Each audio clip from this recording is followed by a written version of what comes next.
I fucked it up. There we go. Hello, hi. Hello, everyone, hi. And that's too loud. God damn it, everything's falling apart. Welcome, it's Wednesday. This is the Kirk Has Glasses stream. And today, we hope to, you know, bang some dads. And by bang, I mean start meaningful relationships with them while also being a dad. Hello to Past Tense, who I hope is still here. And, hello to Mrs. Past Tense, who is, I'm guessing, watching from the wings as her, husband,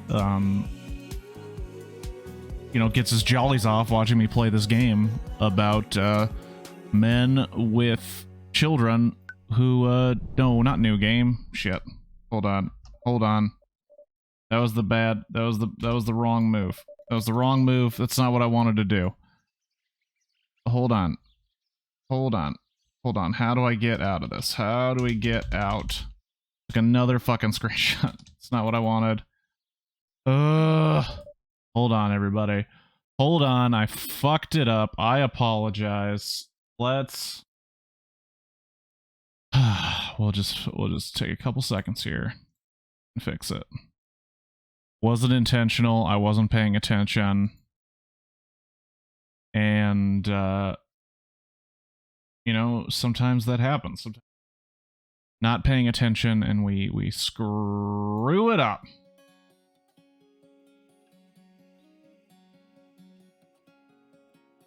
Alright. Here we go. Continue. Holy shit.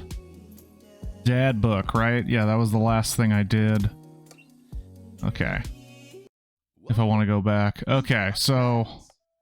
if I remember correctly... This is my... child, Amanda, pretending to be a dad on Dad book. Which, as far as I know, is a way for dads to hook up. And the dudes I wanted to start relationships with were Matt and Hugo. And if I remember correctly, Past Tense was Team Craig, who I hate and didn't enjoy. If I remember, Felix was... Amanda has glasses. Felix was Team Damien, which I was not about. If I remember also... Oops was Team Robert, because Robert looks like her boyfriend. And nobody was Team Brian, and I was just intimidated by his giant frame. I remember I kind of embarrassed myself in front of Hugo. I'm gonna go to Matt. Wait, hold on. I can give him a heart rating? Avid... Poor Sean. Avid music enthusiast, passionate coffee drinker. You can find me most days selling bean juice over at the Coffee Spoon or hanging out at the park with my amazing daughter. Hit me up about 80s no-wave music on a Friday night. You're most likely to perfect my cold brew setup one drip at a time, baby. Okay, well, if you had one thing to take with you into a desert island, what would it be? Fine tunes to pass the days away? Great answer. What are your turn-ons? Multi-instrumentalism. I don't know if my character plays multiple instruments. I know that my character was in a ska band. What do you want to be when you grow up? A barista, weirdly enough? Or what did you want to be? He is already a barista. What's your favorite movie genre? Shit with subtitles. Interesting. You're a drummer. No, I'm not a multi-instrumentalist unless you consider each drum a different instrument. We go to the animal shelter and seriously consider adopting a cat. I'm allergic to cats, though. If we change that to dog, I'm right there. What do you never leave home without? My headphones, both in here and over here, just in case. I actually do that. Not two different types of headphones, but I do have two headphones in case my headphones die, because I have a history of breaking headphones. Is this man my dream dad? Maybe. Spent a lot of time thinking about where did writing commas into song titles come from and where did it go? Did we all just agree that that's a bad idea? You know, I'm digging Matt, dude. I don't like that Matt has one T, but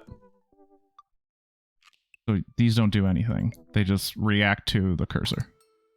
I'm gonna message him. Messaging him, guys. Taking a step. I'm putting myself out there. I'm saying, Matt? How would Kyle like him? Kyle's not involved in my dating life. I navigate to Matt's Dad-Book page and type out a message. Hey man, great getting to see you at the BBQ. We should definitely hang soon. You free later? A minute or two later, I hear a ding and see Matt's response. Gotta think of the family. Hold on, one of my Lego flowers is literally blocking the chat. I have Lego flowers and they're blocking the chat. Hey dude, I'd be so down for that. I'm actually catching a show tonight at the Soundgarden. Wanna come out? Think for a moment. What's a Soundgarden? It's a concert venue, but also a band that a lot of people listened to back when it was cool to have soul patches. Oh man, I haven't been to a real concert since Amanda was born. Am I ready for this? While I'm thinking, another message pops up on screen. Pup is playing tonight. What? What? The band, Pup? That band is rad! Pup is playing tonight. Cool little indie pop punk rock band out of Canada. Should be a fun one. Sure, it should be. Fuck yeah. I didn't know you were allowed to string that many words together to describe a band. Whatever. Let's get out of our comfort zone. Are you kidding? I love Pup. Pup is the shit. I log off Dad-Book for a second. Wait. When was the last time I went to a concert? I mentally backtracked decades through memories of denim jean jackets and moral panic over teenagers turning into the occult. Past tense, come out. Come on. Come on! Oh god, I had a mullet back then. Oh god, I thought I was cool. Oh god, other people thought I was cool. I finally remember the strange 80s prog rock I used to listen to and how mentally invasive all the airbrush vans in the parking lot. Oh my god. How did anyone survive the 80s? Okay, so I haven't been to a concert in a long time. What do you even do at concerts now? You fucking beat up assholes.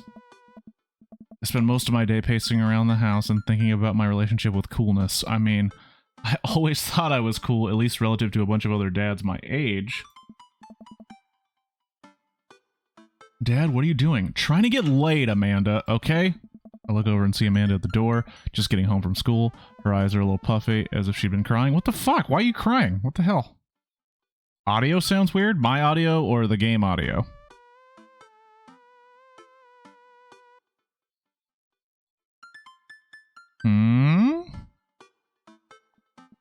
Hey, what's wrong, Panda?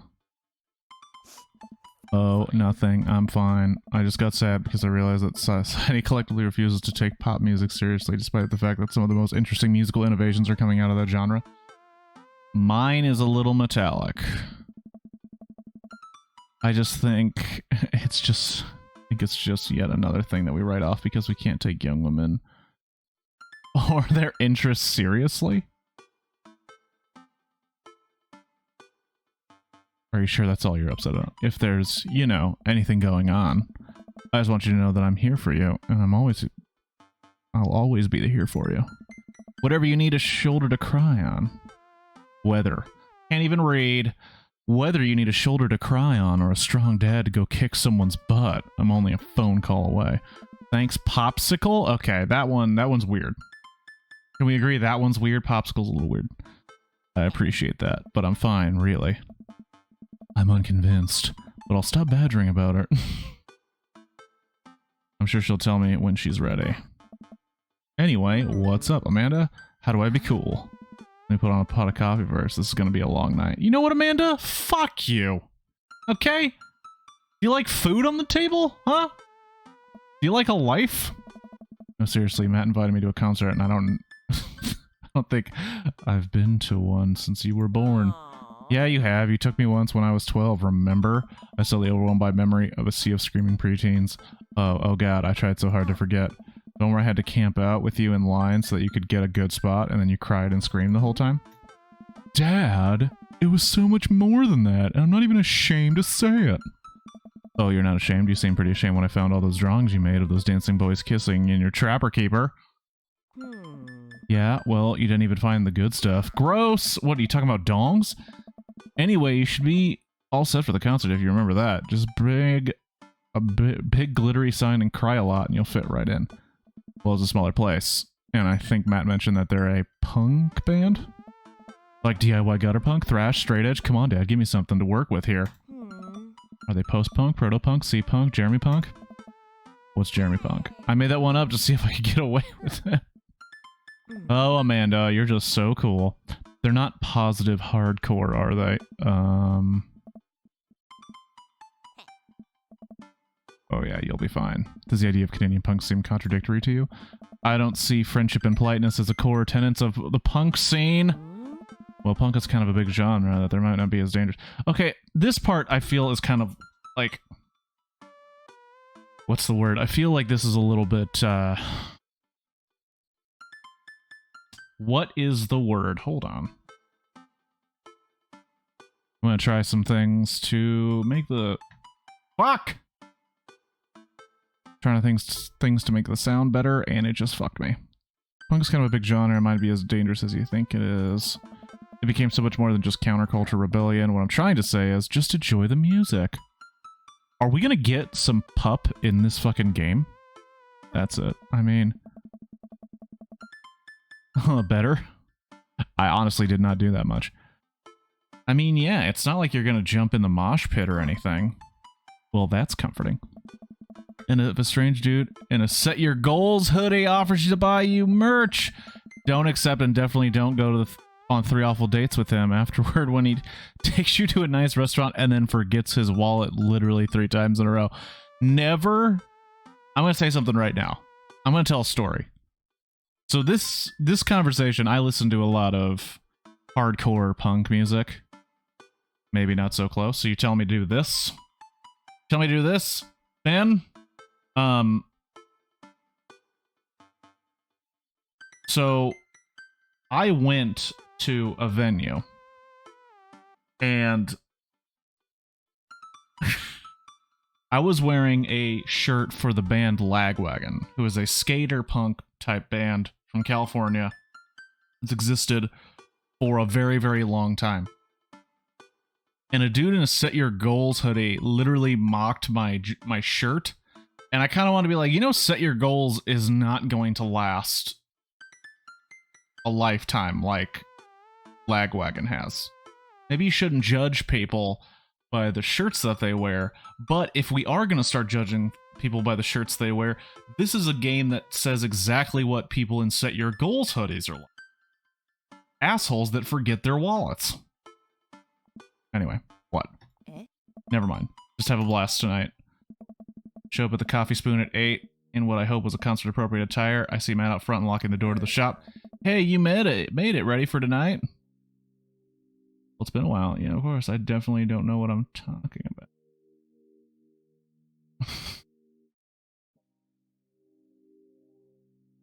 Well, I feel like this would be me if I had no idea who this band was. But I do know who this band is.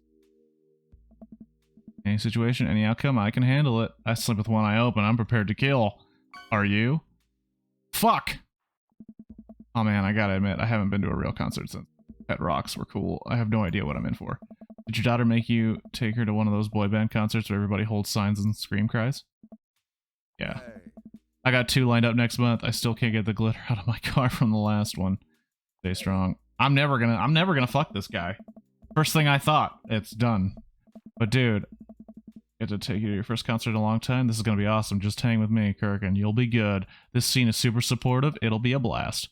Quick question. Shoot. What is scene? Matt lets out a tiny laugh. Sorry. It's just weird because scene can describe a music scene as it pertains to a community of people who like the same genre, but it can also describe a genre of music no one wants to admit they were into. Matt looks off in the middle distance. He says nothing, but I can tell he's thinking, never again. That's confusing. You'll get it. The important thing is... important thing tonight is that you enjoy yourself. Come on, let's head to the show. Is Pup gonna be here? Is Pup gonna be here? That's the only question I have. It's the only thing I care about currently. After waiting in a short line to get in, we finally find ourselves in a small venue. The stage at one end of the bar, and in a bar at the other. Most people here are closer to Amanda's age than mine. I suddenly feel out of place. My waning youth is showing. I'm suddenly aware of my mortality. When were the good years of my life? Will Amanda still love me when we both grow older? As we both grow older. Wait, is C-Punk actually a genre? Matt, you made it. A younger kid runs up and high-fives Matt. The kid runs off and Matt turns to me shuddering. I get nervous when people surprise and high-five me. Yeah, especially in this COVID climate. Me too. I'm like a small animal. Loud noises and large groups of people frighten me. Do you also enjoy curling up in a path of sunlight to take a nap? That's my favorite thing to do! A couple other people notice that Matt's in the crowd and yell hey as well. Matt waves and hugs a couple people. He seems really in his element here. Matt turns his attention back to me. I'm so afraid of all these people. Oh, let's go grab a beer.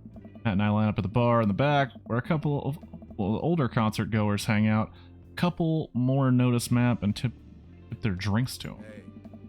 Seems like you're the popular guy around here. Oh yeah, I go to a lot of shows.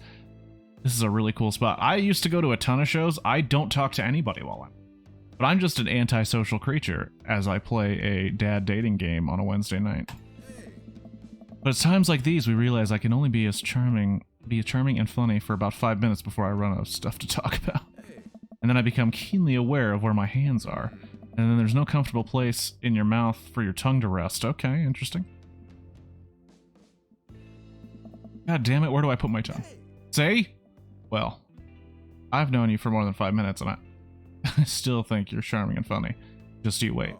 We grab our drinks. This scene seems really friendly. I don't know why people wouldn't want to admit that they listen to it. Let's check out the merch. Is there pup merch? There's this dude. Matt and I walk over to a small booth in the corner of the room where a crusty looking teenager guards a section of shirts and records, singles me out from across the room and hops up on his chair. Step on up, got your merch here. Nobody does this. Got t-shirts, I got tank tops, I got all the gifts and accoutrements. Really? A discerning concert goer of considerable taste might want. You, I gesture to myself. Flushing red. Yes, you look like a fellow who knows their music. That's Rick.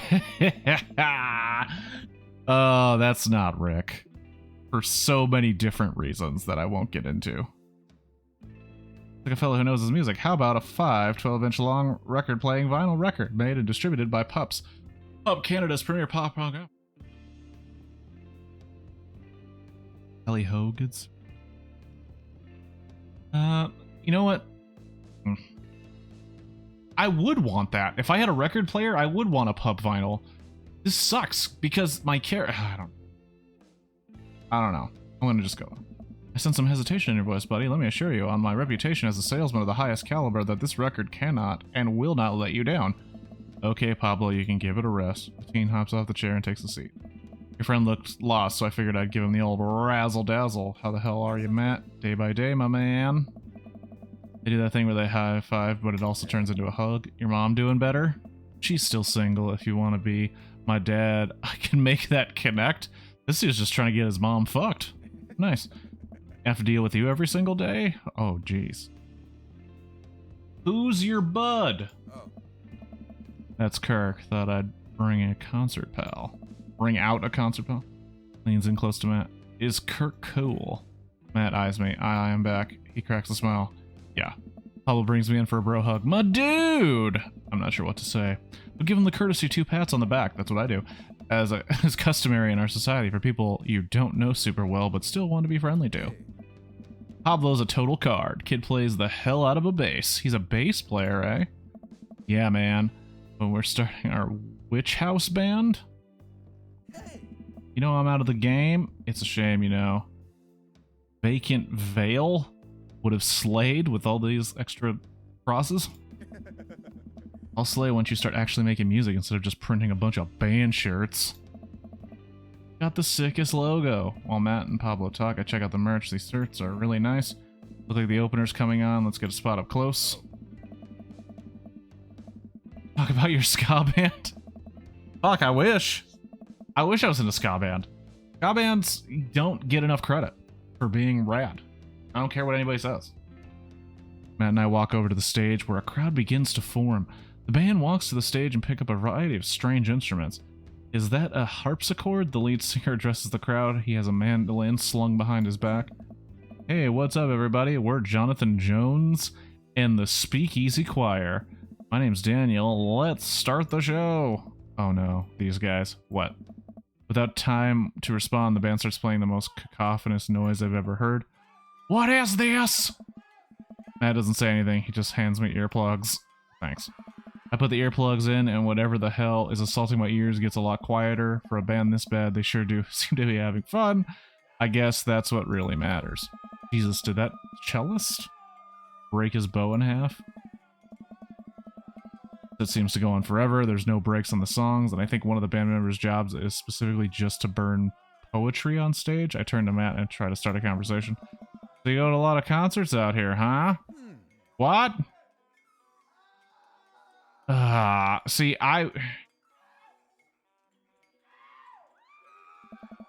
he can't hear me, so I just stop and try to enjoy the music. Okay, no, this is impossible. How long have they been playing the same song? 10 minutes? 20? A year? Eventually the set ends, but only after the drummer sprains his ankle during a saxophone solo. What? They promised it was part of the act. Stage cry. Matt and I both pull our earplugs out. Man, that was something. I promise Pup is much better. They sure are. I just have a lot of questions, and I know I'll never get the answers. Oh yeah, he sprains his ankle at every show. They were being real about that.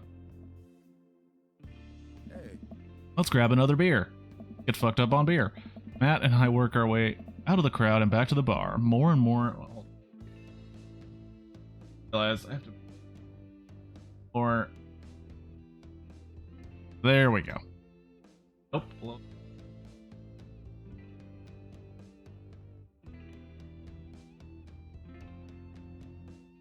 It'll be worth it.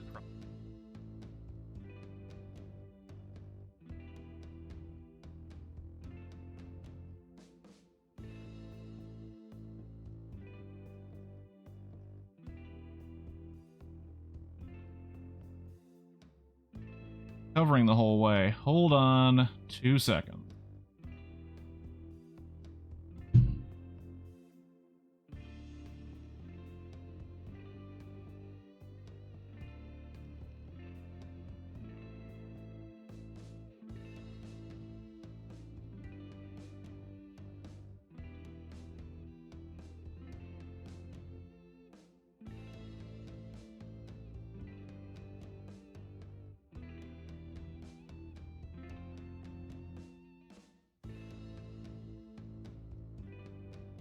There we go.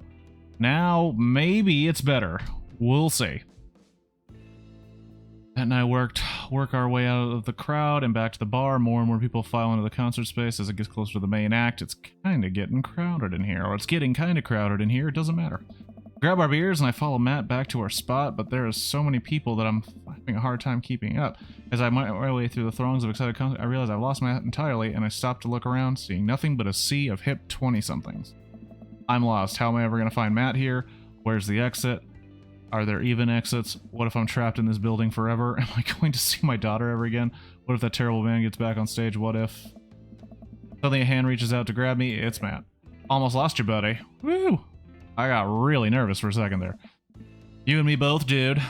He takes my hand and leads me back toward the stage. I could feel myself blushing a little. Finally settle back into our spot and wait for the band to start. Busy place, huh? Yeah, Pup really brings out a crowd. So you go to concerts a lot? Oh yeah. It's one of my absolute favorite things in the world. I think it's one thing to listen to music and connect with it, but when you're in a room full of people connecting with the music just the same way you are, magic. And also, it's not just the same way. I'll give an example. I went to see a band called RX Bandits. Super cool band. And they played 2 nights. One night was a collection of all their songs they played previously because they took a pretty big hiatus. They made a playlist or a set list of their old tunes, and then the next night they were playing every song off their new album. And when I went to the second night, they played all the songs off their new album. Clearly the couple behind me boned to this album constantly because they were making out and their arms were flailing and hitting people in the back of the head, mostly me, while they were playing their entire album. And I gotta tell you, that's not how I enjoyed the music whatsoever. But so it's not the same way, Matt, but that's fine. I suddenly have the urge to pee.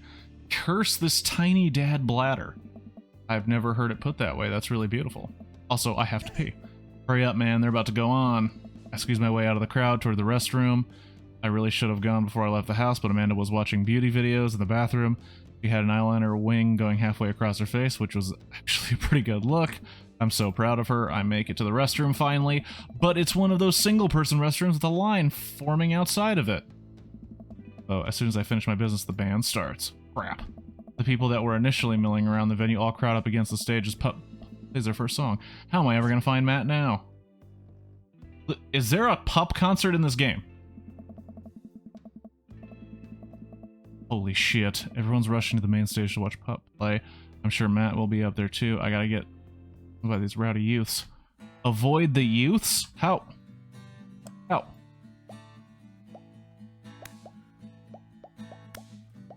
In youths. Oh my god, this is trash. I was...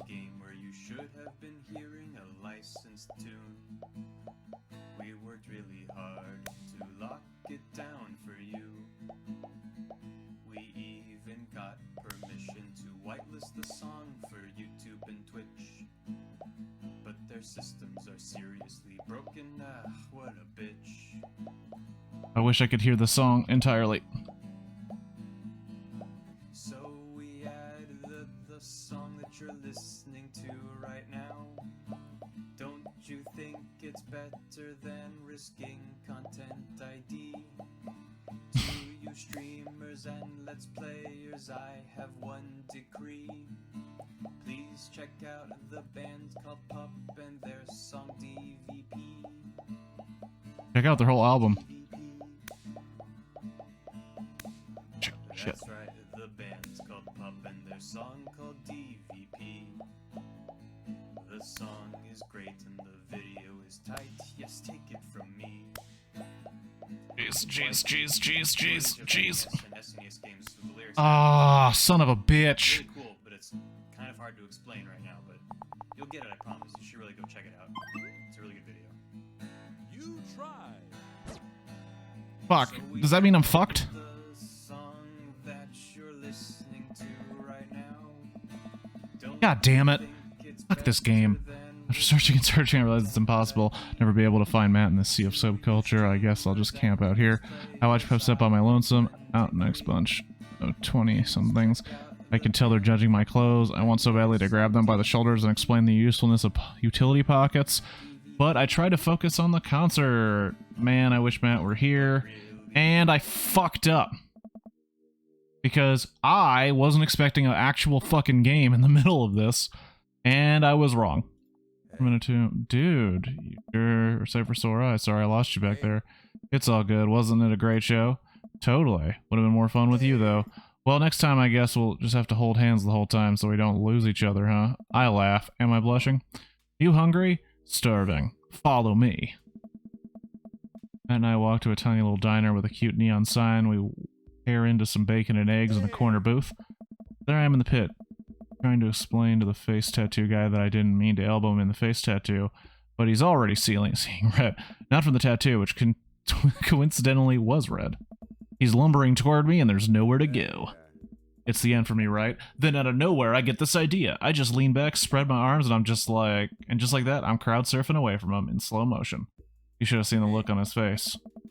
Bought him a beer afterward, and we're cool. We still follow each other on social media. He has beautiful kids. Thought you guys worked it out. Yeah, man, just goes to show you that Punk's not dead. It just drives a minivan and has a babysitter. How do you get to see all these amazing concerts? Oh, I used to tour in a band. We were small, but we could have met Pup if you beat the game. God damn it! Fuck this game. You should have warned me, past tense. You should have warned me, but you didn't. And you let me fail. And I used to tour in a band. We were small, but we got us to travel all around the States. Whoa. Yeah, I mean, we were poor and we had to scrape a lot together just to survive, but I wouldn't trade those experiences for anything. But yeah, that's how I knew a bunch of these people at the show. Just restarted her. Hey. That's the thing. I don't know how to stop this. How do you do this?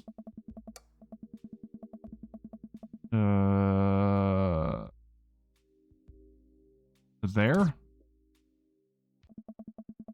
Searching. Nope.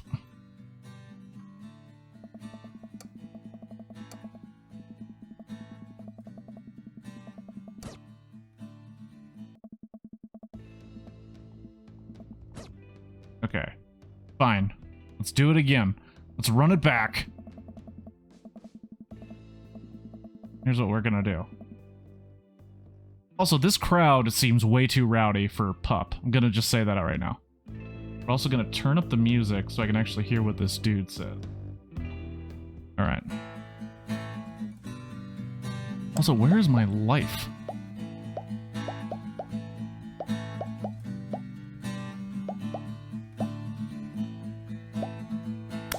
This Motherfucker. is the part of the game where you should have been hearing a licensed tune.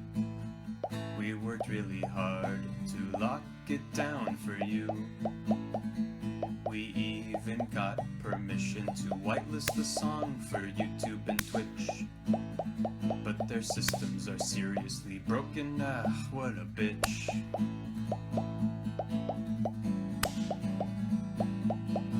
So we added the song that you're listening to right now. Don't you think it's better God than damn it. risking content ID? To you Bullshit. streamers and let's players, I have one As someone who's been in many pits, Please like, check out the band called this Pub character's a and their bitch song if he can't handle this. DVP. God damn it. That's There's no right, rhyme or the reason band's to called any of Pub this. and their song called DVP. The song is great and the video is tight. Yes, take it from me. It's like footage of NES and SNES games with the lyrics added into them. It's really cool, but it's kind of hard to explain right now. But you'll get it, I promise. You should really I've go never check it seen out. the video for that It's a really song, video. but I've heard the song a lot. So we added the song. Damn it, that you're damn it, listening damn it, to damn right it, now. damn it, you fucking assholes. Don't you think it's better than This is risking impossible. This is impossible. content This is the Dark Souls of bullshit. To you streamers and Crowd let's players, moshing I have games that make no one sense. decree. Please check Oh my out God. the band called Pup and their song DVP. Goodness fucking gracious. DVP. But really, content Great. ID Thank you. demands a serious convo. But is this the time or place to talk about it? Oh no. I get bumped from behind and find myself in the middle of a bunch of youths running around in a circle over music. I am in the pit. How do I get out of this How pit? did we get here? What are we doing? What a mess. What a mess. Out of nowhere, a youth shoulders himself into me and keeps moving in a circle. Hey! I guess I'm moving in the circle now. I frantically search for a way out, but all I can see is an ocean of youths rhythmically slamming into each other. Another youth slams into me, and I lose my balance. I'm about to topple over.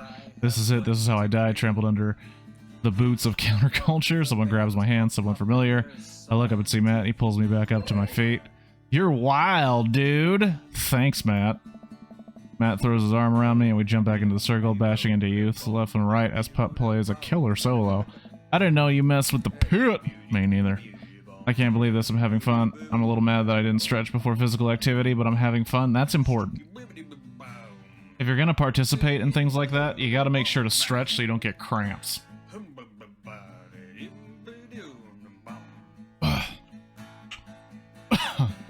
Song ends and the pit finally dissipates. Everyone cheers on Pup. Maybe I only got enough pit energy for one song. Haha, alright man, let's retreat. We'll show these kids how it's done another day. We work our way back to a more comfortable spot in the crowd, enjoy the rest of the show from a safe distance. Pup put on an amazing set and basically had to beg themselves off stage after their encore. The Kirk PSA. With the concert over, the crowd starts making their way to the exit. Hey, I'll meet you outside. Gotta say bye to a couple people. I hang out at the venue until Matt finally shows up. Hey man, thanks for waiting. I got you a present. Hands me a t-shirt I was looking at earlier. Whoa, thanks man. Saw you eyeballing it back there at the merch booth. And I mean, anyone who tears it up that hard on their first time back at a concert deserves an award. Okay. I feel like whatever I pick, this dude's not gonna like. I will continually wear it and until it's tattered and a little smelly so that I can truly embody punk fashion. Hey, Matt. Hey, it's Pup.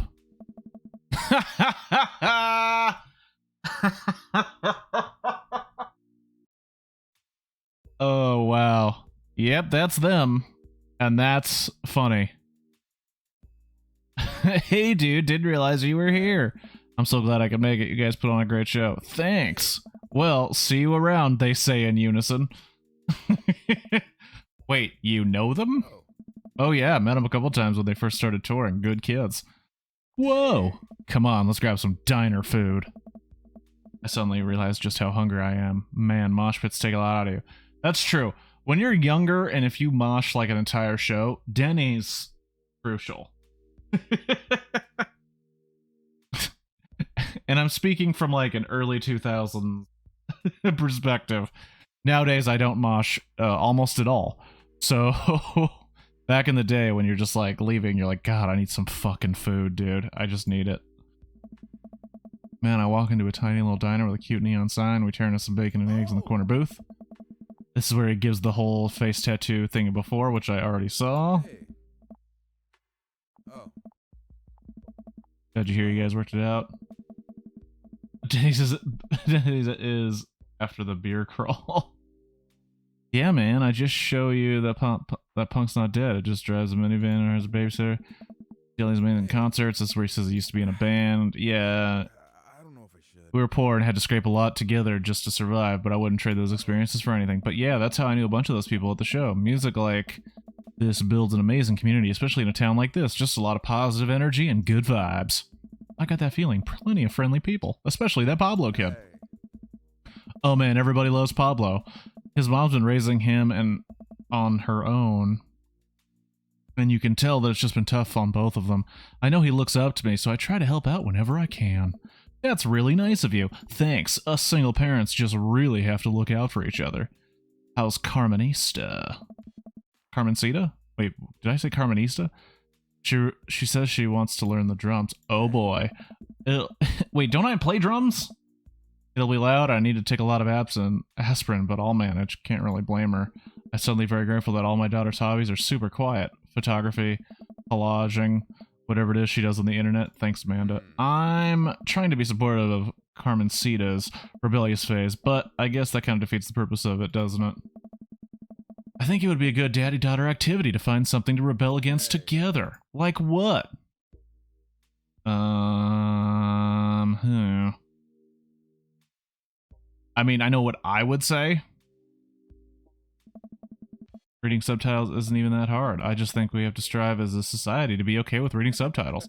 He and I laugh. We keep digging into our big plates of greasy diner food. The breakfast I ordered for dinner is absolutely hitting the spot. Man, being a single dad is rough sometimes. It's a lonely feeling. I understand that all too well. I mean, at least we have the rest of the dads to talk to. Yeah, I don't know. I get really nervous sometimes talking to people. Matt gets nervous talking to people, but he's so cool. Me too!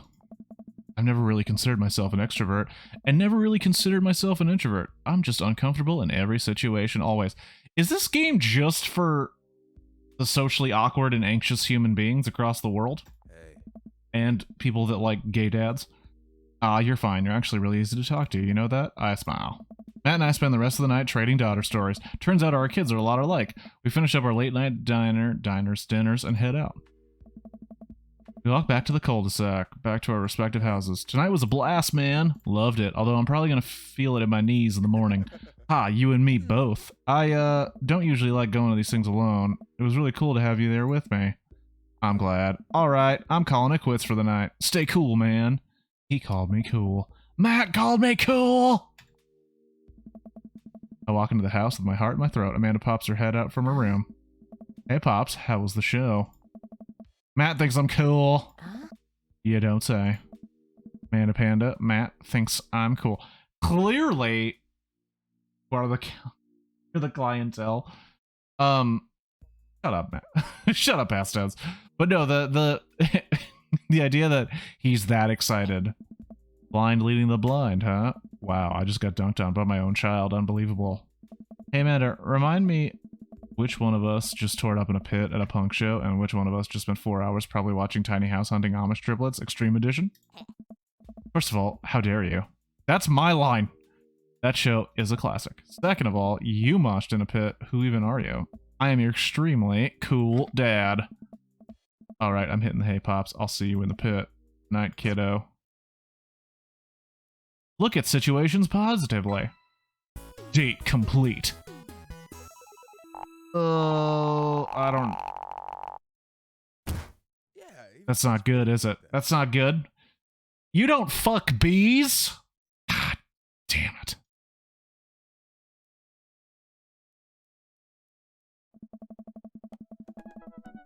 While I'm doing my afternoon word jumbles, I hear the mail truck pull through the cul-de-sac. I wonder if I got any coupons today. The nice mail person slides a couple of letters in a large yellow envelope through the slot. A couple of tries for them to get it in. Hey, my coupons! I take a closer look at the yellow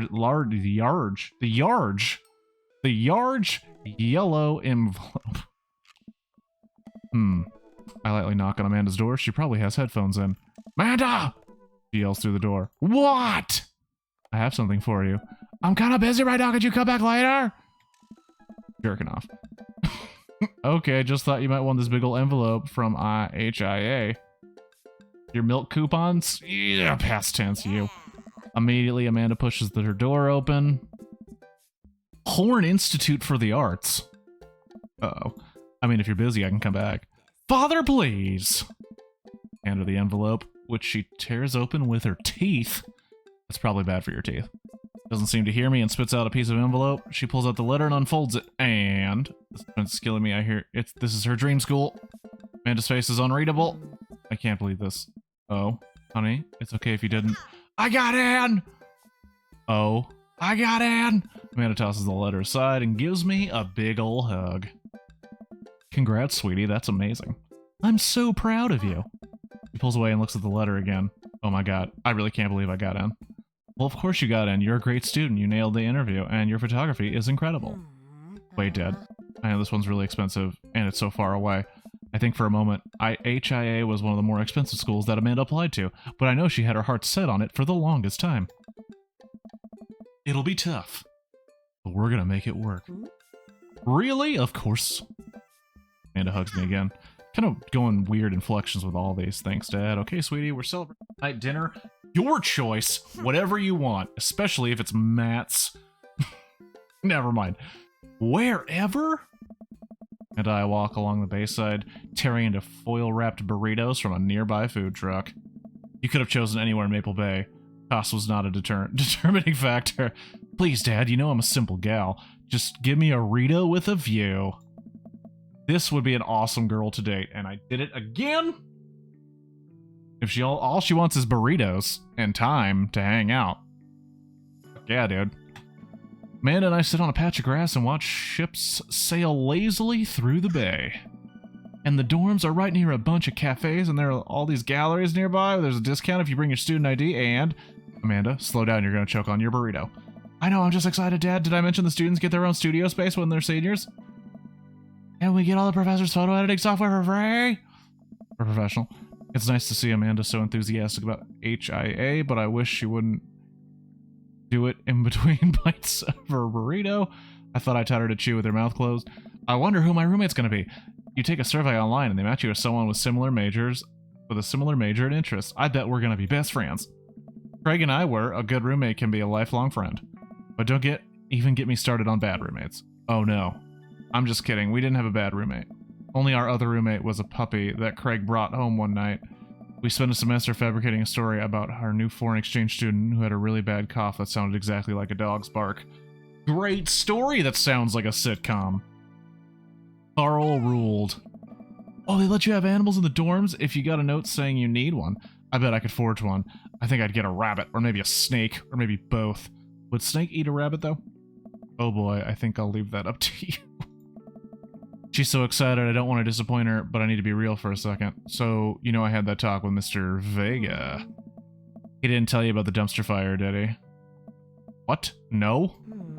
I don't want to put a damper on the good news, but I need you to knock it out at the park these last few months of school, okay? If you really want to go to Orange, you need that scholarship money. I know you can do it. Okay, I promise I'll try harder. Pat her on the back. Think you could handle a 14-hour drive to come home for the holidays?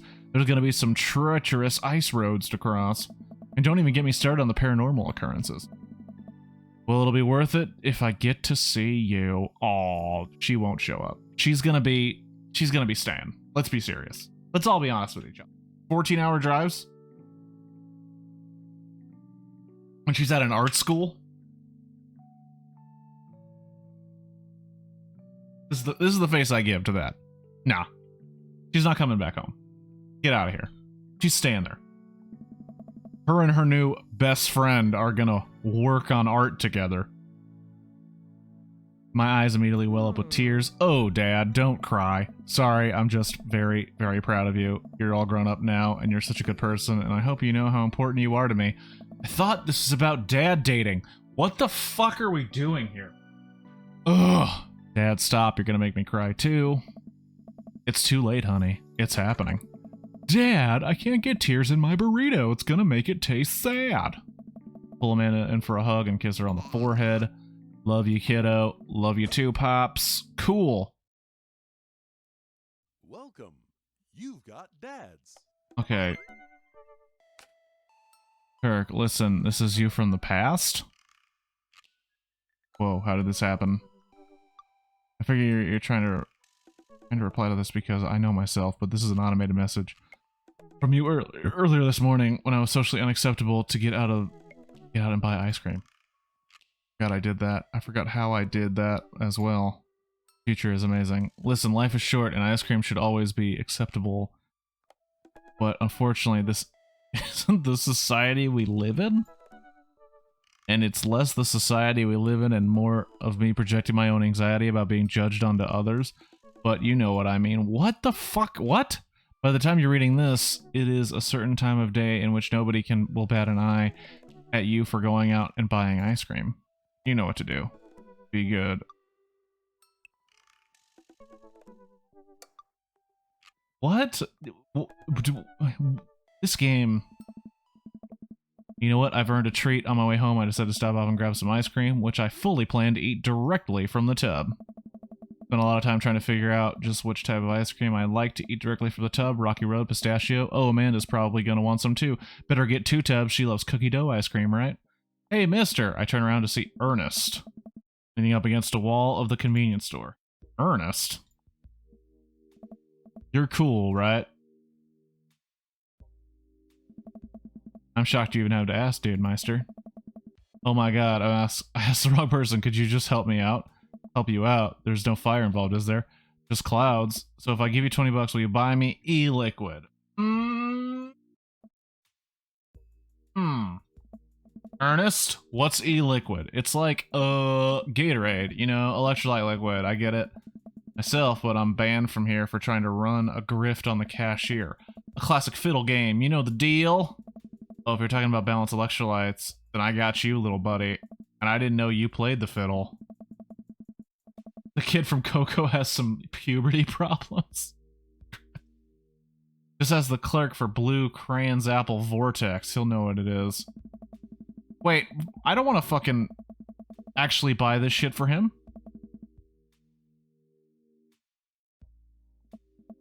Hey, where's your finest e-liquid behind the counter? You got an ID? First of all, my daughter is older than you. Second of all, I'm flattered. I switched shampoo recently. Is that taking some years off? Look, you need to be 21 to buy vape juice. Your hair doesn't look a day over 20. Wait a minute. Are you just trying to butter me up to get me to buy more ice cream? Because it's working. I glance outside and spot Ernest staring at me. Double, wait a minute. So you're telling me that e-liquid is not a sports drink? It's for vaping. Ernest is watching us intently through the window. I better go give that kid a piece of my mind. I see. Okay, look, I'm gonna pretend that you didn't try to trick me into buying you that old Baphomet's cough... What the fuck? The old Baphomet's cough syrup. And then go inside here to purchase my ice cream. I won't tell your dad if you promise to scram. And stop vaping, you'll get popcorn... What? No, you won't, you weirdo. What if I give you $25? Go home, Ernest. As I'm walking back inside, Ernest calls after me. You can't get popcorn. You can get from microwave popcorn, you know. Popcorn lung is not a thing. Can I be that guy? Popcorn lung is not real. It's a conspiracy. I no longer trust this child, but the mere notion strikes fear into my heart. I go back inside. Classic Kirk dialogue. Baphomet's cough syrup. Had to bring... God damn it, this game.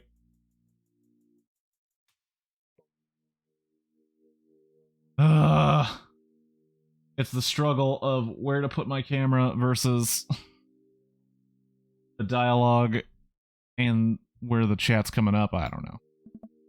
Who fucking cares? We're playing Dream Daddy, for God's sakes. Thank you, kind sir, for your time and generous hair compliments. You got it, bub. I glance out the window to see Ernest still outside. Looks like he's talking to some other poor sap. Guess I should go outside and save this other guy some grief. Wait a second, that's definitely a cop. Oh boy, I grab my tubs of ice cream and bolt outside. Ernest is already face down on the hood of a squad car. Ernest, did you seriously just try to get a cop to buy you e-liquid? Do you know this kid?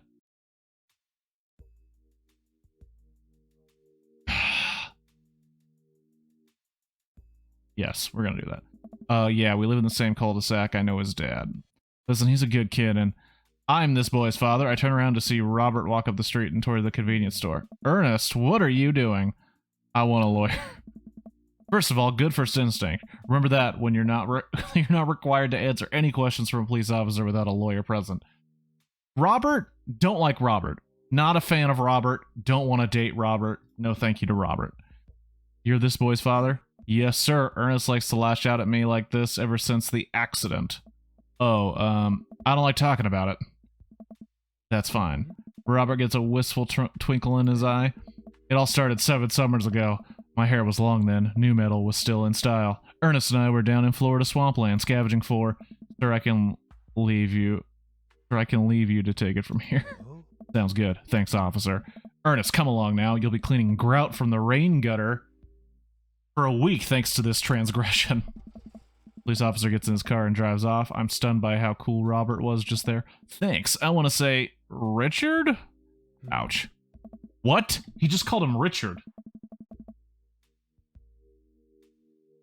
It's Rick! Oh, shit. That's crazy. I wish Oops was here. Don't mention it, Hemingway. Got in trouble plenty of times in my life just trying to do a good deed for the day.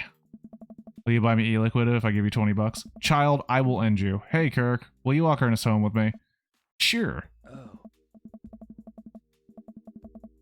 Ernest runs ahead, presumably so he won't be seen with us, which is a thing I think kids do. He reminds me a lot of myself when I was his age. Well, maybe I wasn't as dumb. Seems like he tortures his dad. Seems like he tortures just about everybody. He even stole your wallet. What? No, he didn't. I pat my back pocket. I packed the rest of my pockets. He stole my wallet? Why are you doing this to yourself? What? Robert points at my tubs of ice cream. One of them's for Amanda. I have no qualms with the quantity of ice cream you purchased. It's a perfectly respectable amount of ice cream. It's the quantity. It's the quality I'm talking about. You work hard, Kirk. You're a good dad. Don't you think you deserve a top shelf ice cream? But these were on sale. That's me. That's me. That's me. If I see a lot of ice cream that's on sale, sure, it may not be the best, but it's ice cream. I want to fill my gullet with sugar and sadness, okay? And if I can save some money doing so, it's fine. If you're going to treat yourself, go big or go home. Real vanilla bean, real pistachio, you deserve it. Oh.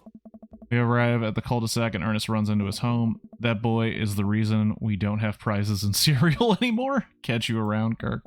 Robert tosses me my wallet. I catch it with a surprised look on my face. I stole it back. Keep it in your front pocket, or use a chain like the back in your ska days. I expect ice cream Saturday. Smell you later. See you, Robert. I go back inside my home, ready to spend the rest of the night with 2 tubs of ice cream and also Amanda. Dad tip. Welcome. Pet every You've dog. got Dads. All right. Okay. Expect ice cream Saturday. Well, you know, you can't always get what you want. Okay, so I've already been out with Matt, and that didn't go great. I got a B. B for better, do better next time. Hugo. Middle school teacher, high school teacher, writer of scholarly articles on 18th century literature for various esteemed publications. If you're on here to tell me that my son put a cherry bomb in your trash, I know and I'm sorry. Friday night I like to brew some strong tea and paint my miniatures. Fuck yeah! I could do a Lego set on a different table, man. That's a good fucking night. If you had one thing to take with you on a desert island, what would it be? A Remembrance of Things Past by Marcel Proust. What are your turn-ons? Muscles? Don't got those. What did you want to be when you grew up? A movie star? Well, you know, I like movies. What's your favorite movie genre? Documentaries on art history. Just gotta get you into some other movies. Each one of us read a different book on opposite sides of the couch in a comfortable silence. Okay, maybe we're not the best. But I just dig him more than the other guys. What do you never leave home without? My glasses. Actually forget them at home a lot. He's a Mexican. Tom Selleck? Oh, Selleck. He's a Mexican Tom Selleck. I'm pretty sure you spelled Selleck wrong.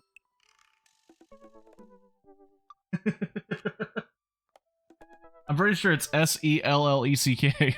I think that's Tom Selleck. I spent a lot of time thinking about, I worry about what people who are against e-readers are more in love with the idea of books than actually reading them.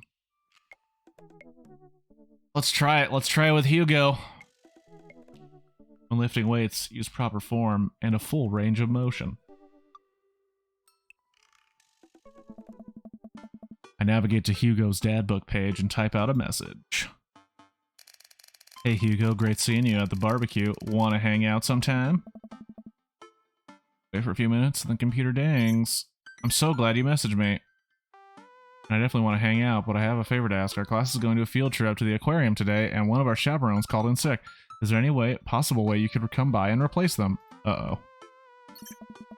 I completely understand if you don't want to or can't make it, but I'm going to be honest with you here. It's a middle school class. I need as much help as I can get.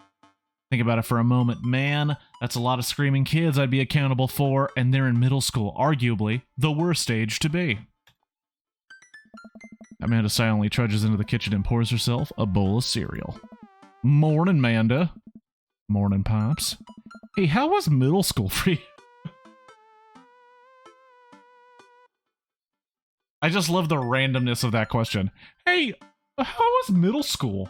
Remember middle school? You're a single dad and you haven't gone to work once? Yeah. I'm independently wealthy, okay? You don't... The ska band did great. I was in Real Big Fish. And I left because I made enough money. And invested well. Bad, but nobody likes middle school. It's 3 years of bad acne, crying, and being generally terrible. Everyone sucks, no self-awareness. Just a bunch of hormonal teenagers locked in a gross old building for 40+ hours a week doing long division and starting fights over, I don't know, pizza day? Top 40s pop? There's 2 40s in that thing. Middle schoolers should be avoided at all costs. What was your middle school experience like? I didn't like it. Had my first crush in middle school, and I'm still bitter about it. Alexis Stuggs. You hurt me, and I'll never forget. What'd she do to you? I stare off into the middle distance, remembering the 24 hours that we dated and the 3 times we held hands between class periods. Then I remember the bitter betrayal, her leaving me for Arnold Birmingham. Him making me eat dirt in front of her. Fucking Arnold. I don't want to talk about it. See, middle schoolers are reprehensible. Wait, why are you asking me about middle school? Mr. Vega requested my help to chaperone his middle school class to the aquarium. Just wanted to know what I was in for. You get to go to the aquarium? Are you kidding me? The last field trip I got to go to was the clam chowder factory. They didn't even give us clam chowder. They gave us square pizza at a clam chowder factory. I'm Amanda and I'm bitching. Oh, is that why you won't eat clam chowder anymore? No, it's because Bobby Wellington threw up into one of the vats of clam chowder, and I'm the only one who saw it happen. It haunts me. Right, let's leave the story firmly in the past. Anyway, you should just do it. Mr. Vega sounds like he could really use the help. Plus, you get to hang out with cool fish.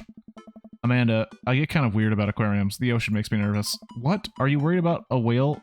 Are you worried that a whale is going to pop out of the touch tank and swallow you whole? Don't you put fear in my heart. Well, do they have penguins there? Yes, they have penguins there. Then it's settled. Penguins outweigh fear of the ocean. I sit back down at the computer and let Hugo know I'm available. He tells me to meet him at the aquarium, and he gives me the address. I grab my keys and kiss Amanda on the forehead before I head out. I arrive at the aquarium to find the school buses have beaten me there. Preteens huddle around their teachers in small groups, yelling at each other and goofing off. Every teacher looks like they're at their wits' end. Hugo jogs up to me, looking frazzled. That's frazzled. I would say he's misfrazzled. Magic School Bus reference. I'm so glad you're here. Hugo! It's been a debacle all morning. We're shorthanded and most of the kids won't stop screaming, as I'm sure you know is the case with all middle schoolers. I've lived through Amanda at 12. I'm all too familiar. Great. Well, it's you and me chaperoning a group of 10 kids. They're over here.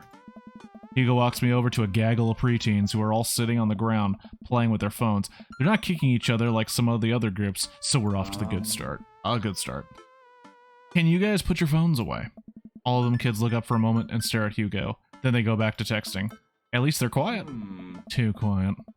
These guys are up to something. I can feel it. There's no way they're too busy thinking about not getting food stuck in their braces to pull off any stunts. It's middle school, after all. We'll see. The classes start filing into the aquarium, and Hugo hands out massive stapled packets of paper to each kid. These are due at the end of the field trip. Yes, this will be for a grade. No, you can't borrow a pencil.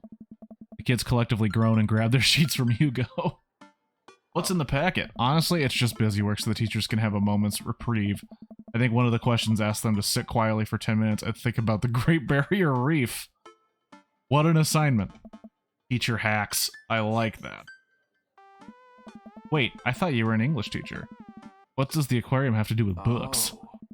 We just did a unit on the old man in the sea. Nothing quite like introducing to the kids to the futile perseverance of the human spirit by making them pet stingrays. Futile perseverance. I can't read. I will never date this man. Introducing kids to the futile perseverance of the human spirit.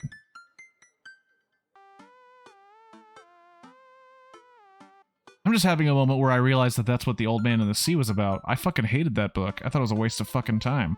And that's the point! Yes.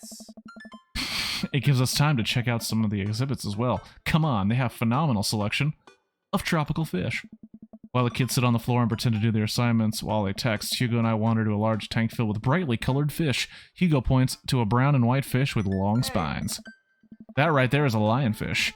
Do you know that their stomachs can expand up to 30 times in size? So can mine when I get that ice cream! Whoa. Their spines are venomous, too. Nature is hardcore. Yes. You think that's bad? Take a look at this one over here. Hugo points to a spiny, grumpy-looking fish hanging out near the bottom of the tank. That's a stonefish. The most venomous fish in the world. And they're just like... they just like, keep it in here? Oh, they're relatively harmless so long as you don't step on them. What happens if you step on them? Tissue necrosis? Cool. Nature is wild. Man, Hugo seems to know a lot about fish. I feel the overwhelming need to impress him. Hey, see that fish over there? That one? Yeah, that's the... Fuck, one of these is right. God damn it. God damn it. I don't want to be wrong in front of Hugo. He's already so much smarter than I am. Ugh. Well, here's what I do know. Blue-nosed wiggly fish sounds fake as fuck. American longfin also sounds fake as fuck. Oh. Yeah. You know that?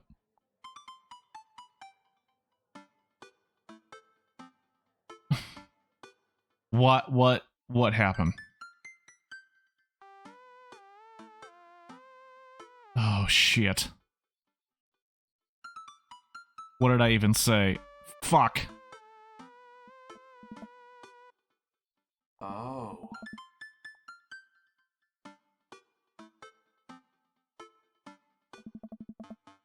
Oh.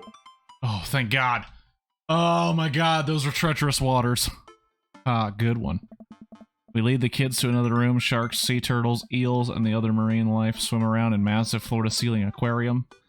The kids begin trying to take selfies with the sharks. Hugo leaves my side to separate two kids who started fighting over a Capri Sun. I walk around the room reading the tiny little blurbs about different fish swimming inside the enclosure. After a while, I look around and see Hugo again. He's gazing up at the aquarium in childlike wonder. The ripples in the water cast blue, moving shadows across his face. For someone surrounded by angry, hormonal preteens, he looks completely peaceful. He looks really cute in this light. I hope he doesn't notice me staring. Wow. I walk over to join him. Beautiful, isn't it?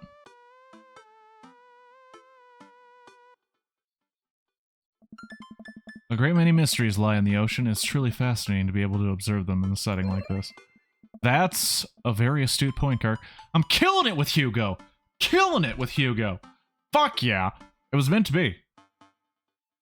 Even though I feel like I'm just out here without a paddle. We stand together for a moment, admiring the wonders of marine life. We eventually make our way to the touch tank room, which seems to be the only thing the kids are actually interested in. The tank is filled with a variety of horseshoe crabs, sea urchins, stingrays, and small fish. I stand around the edge of the tank and keep a wary distance from the sea life. Who knows what kind of nefarious plans these horseshoe crabs have for my very well moisturized hands. Hugo rolls up his sleeve and sticks his hand into the water. Don't you want to pet some rays, Kirk? Oh, I think I'm good. I don't really. I think I should just stay over here and admire them from a respectable distance. Come on, it'll be fun. And informative. Don't make fun of me, but I'm scared to touch them. I get weird when there's no glass separating us. I don't know what any of those things are, but I get the feeling they will probably bite me and my delicious hands if given the chance. Nothing in this tank can hurt you. The stingrays have their barbs removed.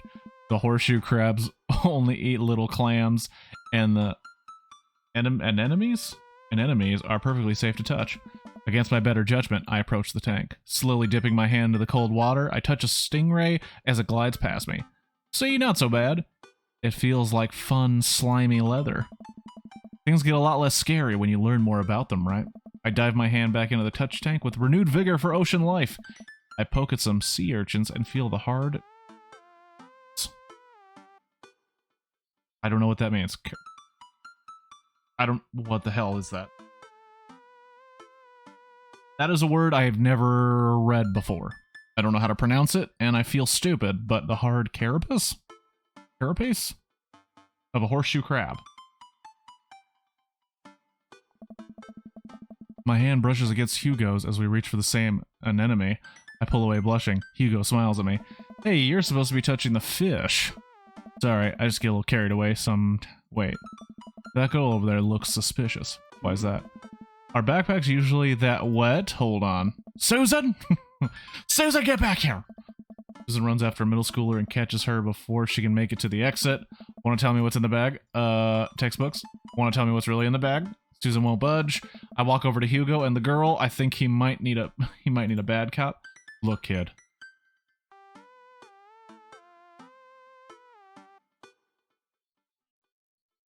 Fucking Susan. I don't... And that's gonna bug me. Now I'm gonna look it up. I'm gonna look it up when the game's over and learn everything about that word. We don't have time for game... See, I don't want to...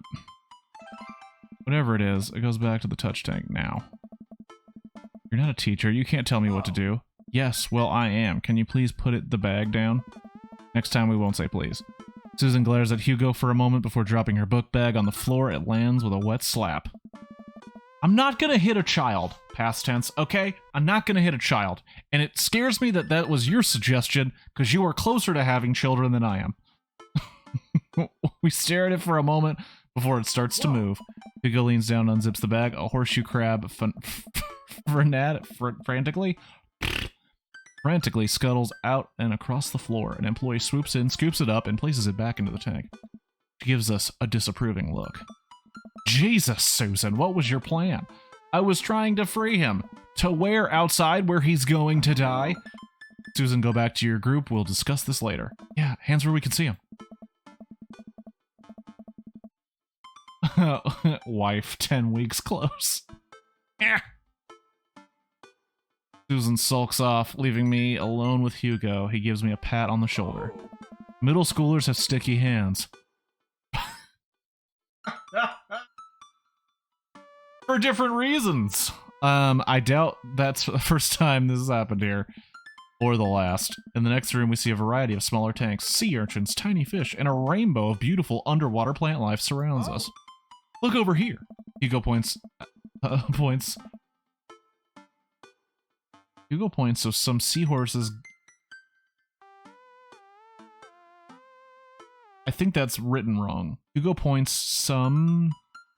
I think that's supposed to be 2. Hugo points to some seahorses gathered at the bottom of a tank. One of them is in the middle giving birth. Hey. That's actually a male seahorse. Sort of takes fatherhood to a new level, doesn't it? Hey kids, come check this out. There's a male seahorse giving birth. A low murmur from the students. They just jump back on their phones.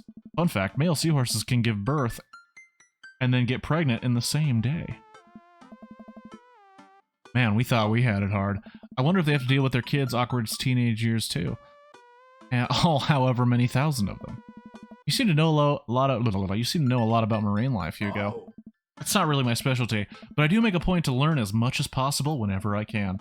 I think that learning shouldn't end when you leave school. We should challenge ourselves to find out more about the things we don't understand every day of our lives. Because if you stop learning, I don't think you'll ever be able to grow or change as a person. Good point. But I still don't trust the ocean. We'll get there. We finally make our way to our favorite part of the tour, the art exhibit. Do we get to see the penguins? Yes, we do get to see the penguins. Hell yeah. Our group of kids run around the exhibits. They won't stop tapping on the glass of the puffin enclosure, trying to get their attention. For at least a few moments, teachers, chaperones, and students alike seem to have a great time. What was I so worried about? This isn't too bad. Hugo suddenly grabs my arm. Oh my god, there's a student in the penguin enclosure. Wait, just kidding, it's very bad. Is it one of ours? It most certainly is. Molly Henderson. It's all the fucking girls. Susan's friend. I look over to the penguins and see a determined-looking kid crouching behind a rock. She's hiding just out of sight of one of the employees. Over on the side of the enclosure, I see a door to the exhibit ajar. Was it unlocked this whole time? We gotta stop her before the staff sees and bans our school for life. Hugo looks around. I'll create a distraction. Hugo runs towards the puffin exhibit and addresses the entire room. Should have hit her and set an example. Past tense. You, come on. I also just realized that. And I doubt anything's happening in it, but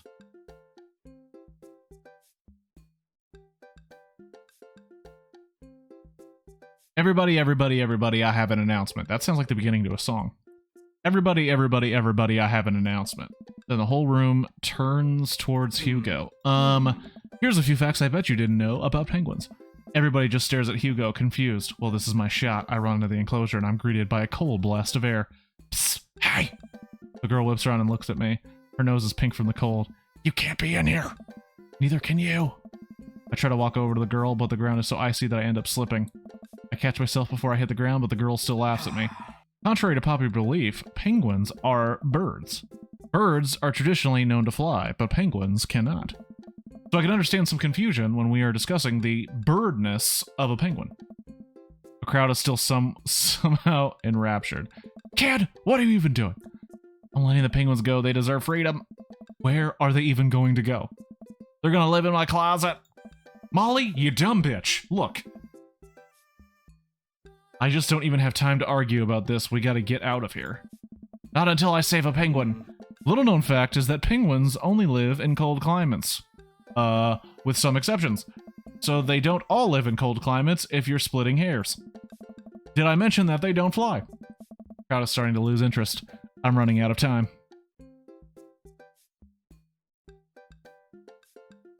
Okay. Okay. Laying down the law. I'm not going to lay down the law because that's what past tense would do, and he's saying all the wrong things. I don't want to bribe her because, honestly, I don't want to give her shit. Fuck her. She's being a dumb bitch. So do I try to relate to her? I have a feeling that this is the one I'm gonna fail, and I'm not gonna have a perfect date, and it's gonna really piss me off because I want Hugo to see me in a positive light.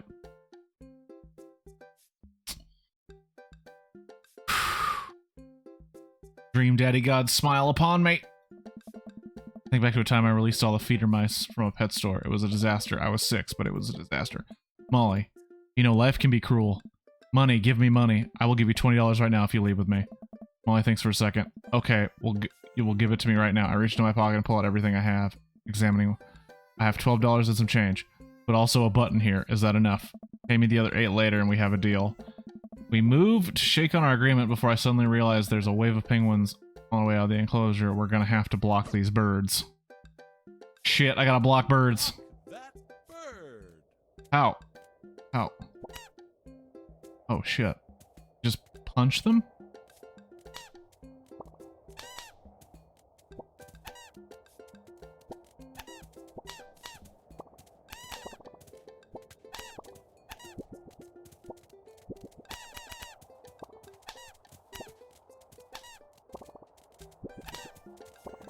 Oh my gosh, is there a time limit? Is there a time limit?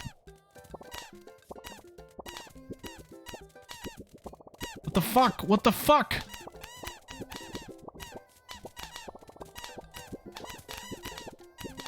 Drive that team.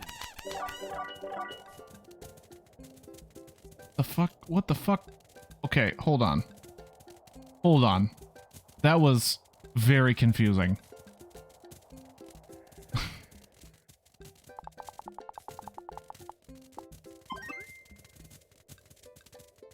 Rank, I mean, did I do a good enough job? I don't understand. This game, I don't know. I don't know. This game, I don't know. Whew, glad it's over. Just in time, too. It looks like Hugo's wrapping up his diversionary penguin speech. Oh. And that's why I think that penguins are one of the best animals in the world. A few people in the audience clap out of sense of duty. Everybody starts dispersing. Hugo spots us from across the way and runs over. No. Molly, what are you doing in here? I was liberating animals, Mr. Vega. You realize that the penguins can only survive in Arctic temperatures, right? You would have a dead penguin on your hands. Well, it was the thought that counts. No, Molly, it wasn't. Molly turns to me. You owe me $8. What? Just, I'll pay you later, kid. Molly runs off towards Susan, I suppose, that they can compare animal thief notes. You're not off the hook, Molly. Kirk, did you just bribe a child? God damn it, I didn't even hit the bribe one.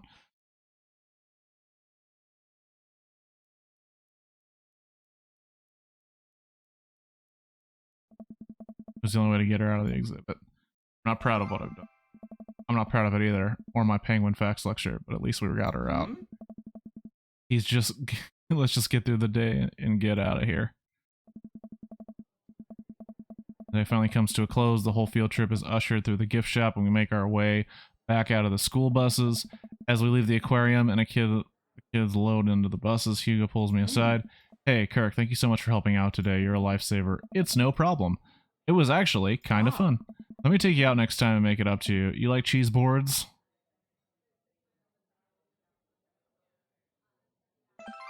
Great. Well, I gotta go make sure these kids don't steal anything else. See you around. Boom! Getting a cheese board with Hugo. Gagoosh! Walk outside and find the house empty. Oh, I wonder where Panda's at. Before I know it, Amanda pops in through the front door. What you up to tonight? Just doing some homework. How was the aquarium? It was an adventure.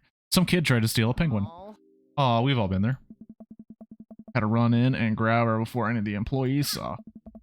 You got to go into the penguin enclosure? Did you steal a penguin for us? Amanda, no penguins were stolen thanks to the valiant efforts of myself and Mr. Vega. It was nice to get to spend time with Hugo, though. I'm surprised he helped complete a covert op. He's usually kind of a what? Kind of a stick in the mud, Dad. He's actually pretty cool. I've had a good time with him. Alright, too much adventure for me today. I'm gonna go rest my eyes. You mean take a nap? There's a difference. You'll learn when you become a father. I like that line.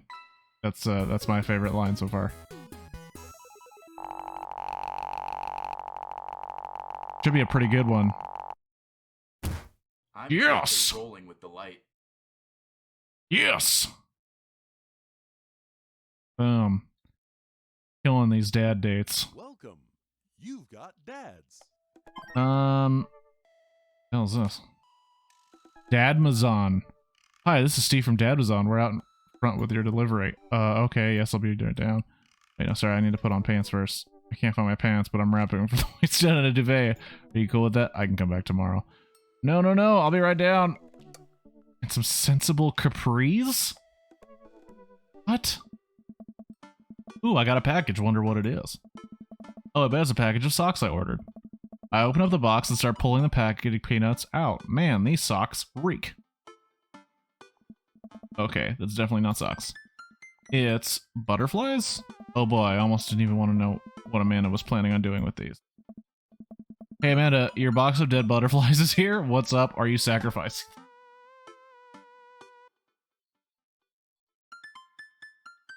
Why do you have dead butterflies? What? You ordered butterflies. You can order dead butterflies online? Wait, so these aren't yours? No, I'm definitely not ordering. I'm definitely ordering some. No, but I'm definitely ordering some right now. Okay, love you. Take a look at the box again. Oh, this is addressed to Damien's house. I guess I'm gonna talk to Damien. Fuck. I don't want to talk to Damien. Damien is not somebody I think I'd have a good time talking to. I talk over to Damien's house with the box. I pull on his door knocker, but suddenly the door opens. Mr. Has-Glasses, what do I owe the pleasure?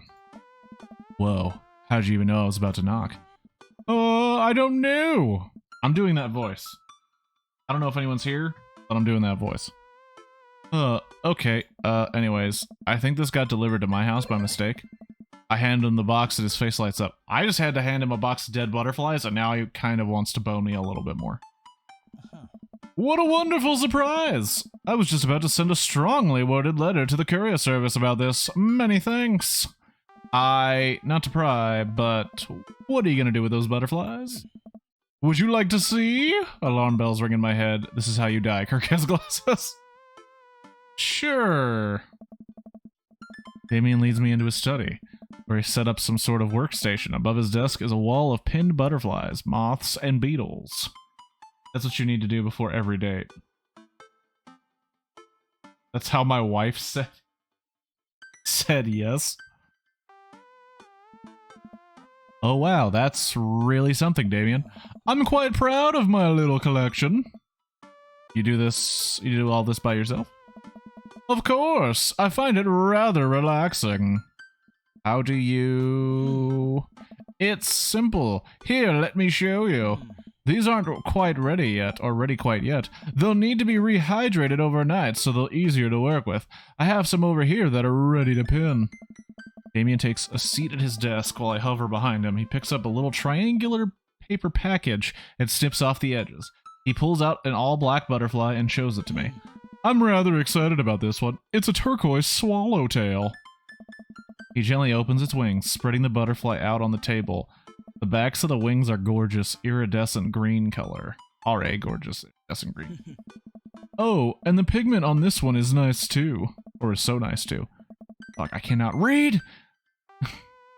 It's because I think he's trying to kill me. I'm gonna be honest.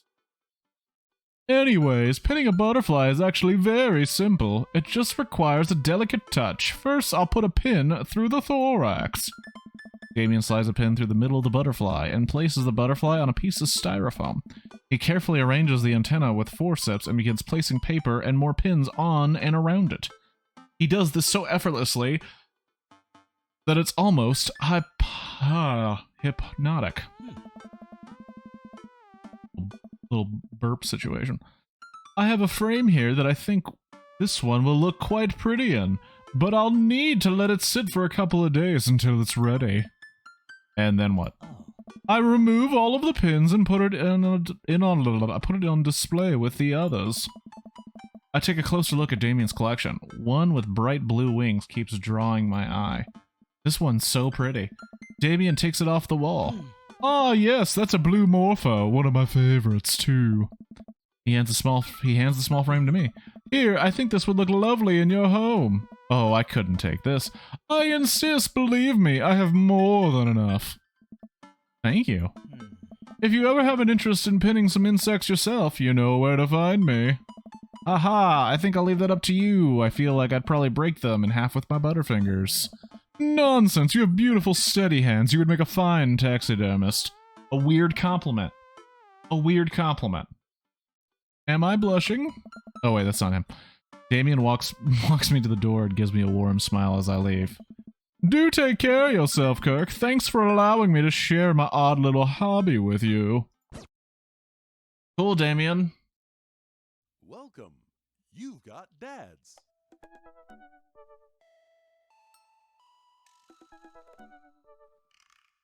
$27. I think I got time for another date, but who's it gonna be? I don't want to talk to Robert. Joseph, involved with the church. Brian reminds me of one of my roommates. I know past tense likes Craig, but you know what? I can do bro voice. Dad of three.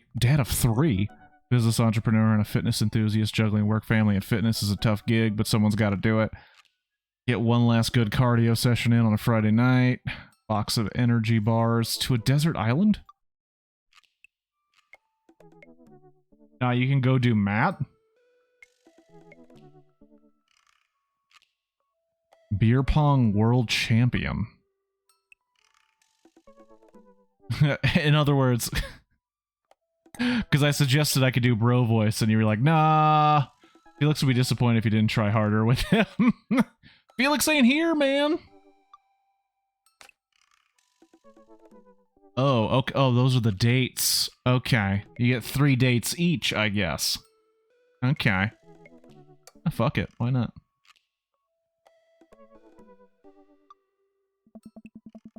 Instead of messaging the guy, why don't I walk over and grab some coffee? I'm feeling really sluggish today anyway. Amanda! Amanda sticks her head out from her room. Father, want to go get it? Want to go? I was gonna say you want to go get coffee, but it's do you want to go to the coffee spoon? Oh, so you get called cool once, and now you're the cool dad who hangs out at the coffee shops and listens to neo jazz and stuff.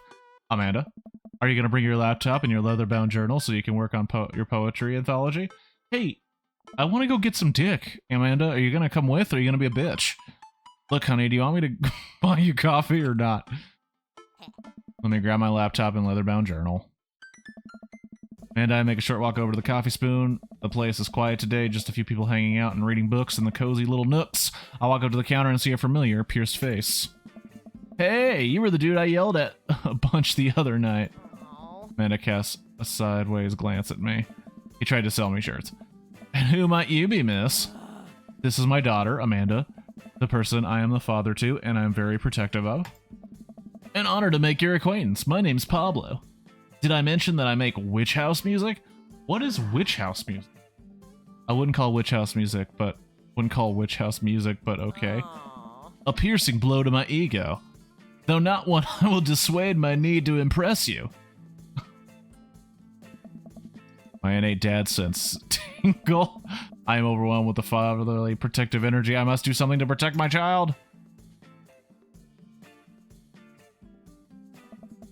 Anyways, Pablo, I didn't know you worked here.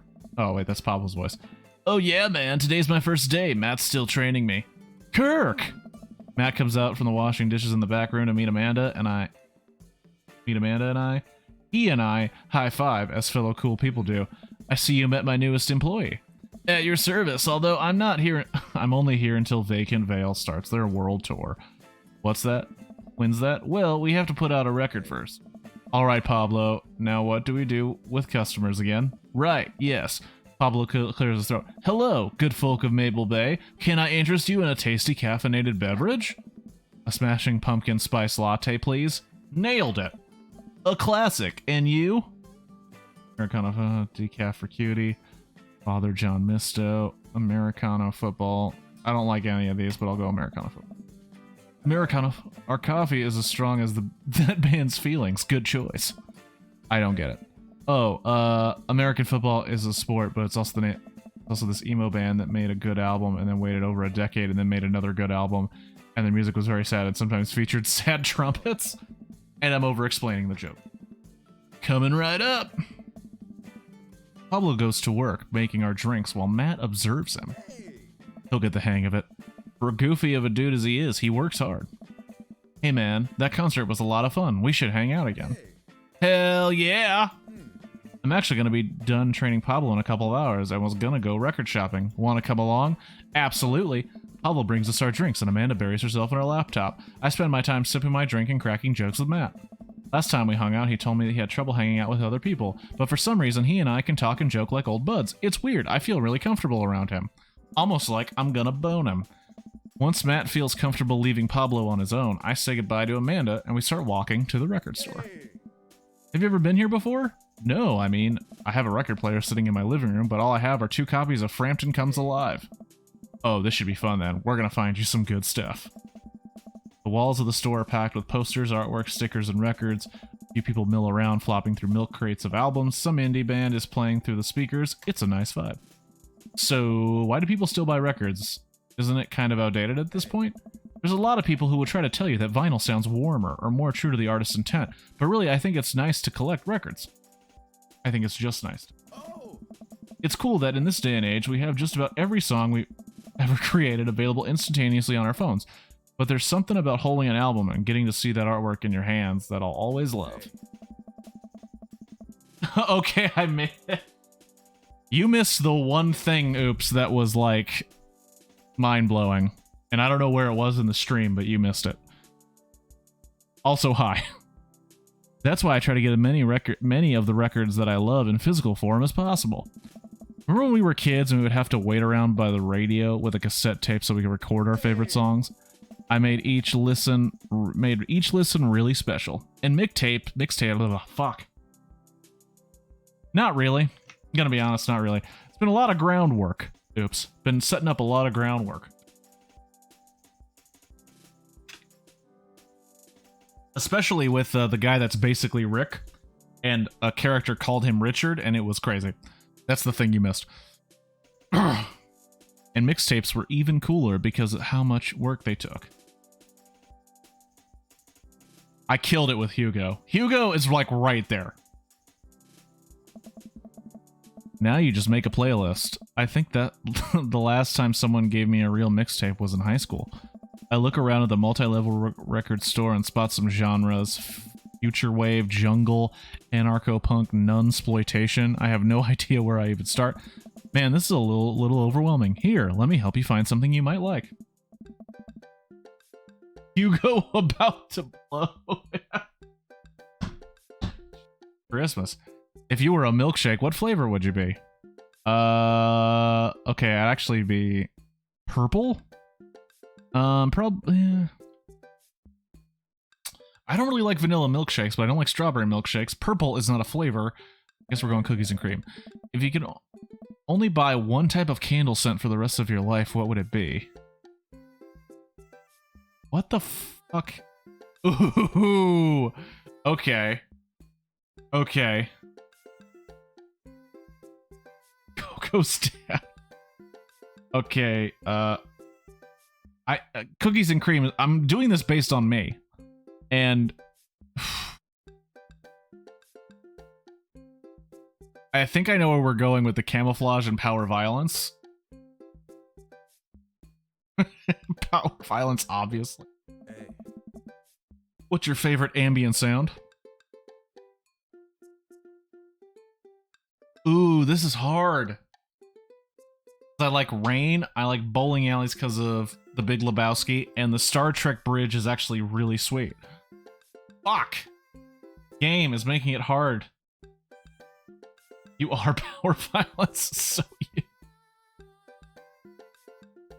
If it's true, I'm going rain. I'm going rain. What's your dream vacation spot?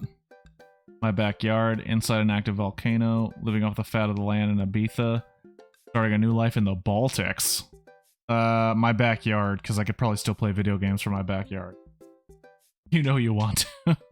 I didn't go Star Trek. I went with something else.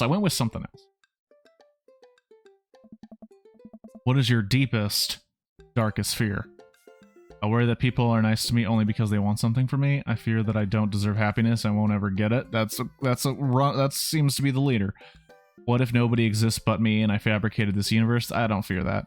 Saying you too when the waiter tells you to enjoy your food. The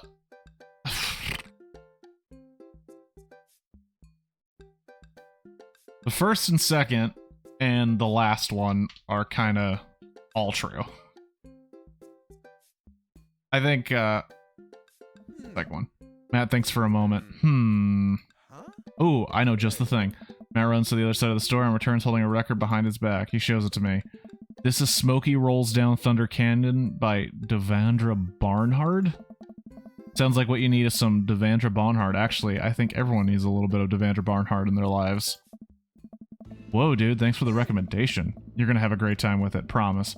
Matt and I bring our records to the cash register. A young girl with a septum ring and a buzz cut stands behind the counter with one earbud in. Usual stuff today, Matt. Just some light pickups. Matt places 3 albums on the counter. Swear I'm good by this. I'm good at this by Diet Sig. Forever by Mystery Skulls. And the greatest hits by Remo Drive. Tight. The cashier rings Matt up, hands back his albums in a bag. She stares at me suspiciously. Who's the nerd? Okay, bitch, I don't need to patronize your fucking business. That nerd is my buddy Kirk. Kirk, this beacon of human charm, is Molly. I got kicked out of art school for destroying my paintings at the end of every critique. Mystery Skull. Lovely to meet you. Anyway, Matt, is the open mic night still on? You know it. Are the Third Waves gonna do a special acoustic performance? I might see if I can get a few of the girls together. There's an open mic night going on? Yeah, dude, we do it every month at the Coffee Spoon. Some amazing talent always comes through. Got a flyer for it right here. You and Amanda should come by for that night. Matt blushes. I mean, if you're not doing anything. Will Vacant Veil be playing? If only. I finish paying for my record and we head out of the store. Man, what a trip down memory lane. I haven't been in a record shop like that since Vans and shag carpeting. Now that you mention it, isn't it strange to think of all those weird little musical memories? How do you mean? Well, I think music is a very time and place sort of thing. A song is important for me not only in that it sounds good, but where I was and what I was doing when I listened to it. I don't know if it's the glasses. The words are changing on me. There's music that reminds me of exes, of struggling through school, of being so poor that I didn't know where my next meal was coming from. Cool. All that stuff, and listening to those songs reminds me of those moments of my life. Yeah, now that I think of it, even that pop concert Amanda made me take her to is special to me. I mean, I'm not really a fan of that band, but hearing their songs on the radio reminds me of how young and excited Amanda was. And then that even reminds me of a younger me. Going to see my favorite bands in a concert with all my friends. We should always go to my friend Cynthia Chapman's house beforehand and smoke pot in her basement like we were so slick. Her parents definitely knew what we were doing. Wait, when was the last time you smoked pot? Matt stops and thinks for a moment. It's been decades? Dude, me too. Where do you even get pot now? Is that what even kids call it these days? I don't know. But I bet I could find out. Do you want to get high and listen to our new records? Oh, son of a bitch.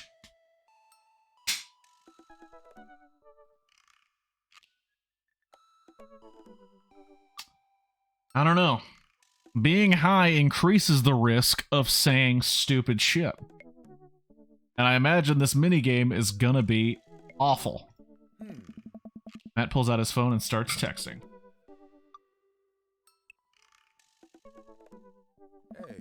After a few minutes, he looks up and smiles at me. Ah, Molly's got a hookup. Says to meet in an alley near the coffee shop. Okay, if it turns out it's the feds, you make a break for it and I'll take the heat. Just promise me you'll raise Amanda like she was your own. You realize that weed has been legalized in this state, right? I definitely knew that. But we live in dangerous times. Who knows what lurks in the seedy underbelly of Maple Bay? We could find ourselves on the wrong end of a deal gone bad. Look out for Amanda. I swear. Oh, here's our guy. Coming around the corner, one of those nasty grease dumpsters shrouded in darkness is a lean figure dressed in all black. Excuse me, Mr. Jugman. Surprise, this fucker. I forgot the voice I gave to this guy. Who sent you? No, I don't remember his voice. I don't remember it. I just remembered him being a dick. We're cool, man. We're cool. Says who? For all I know, you could be with the feds. Actually, weed is legal. Prove you're cool. What? I need to know that you're down or I bolt.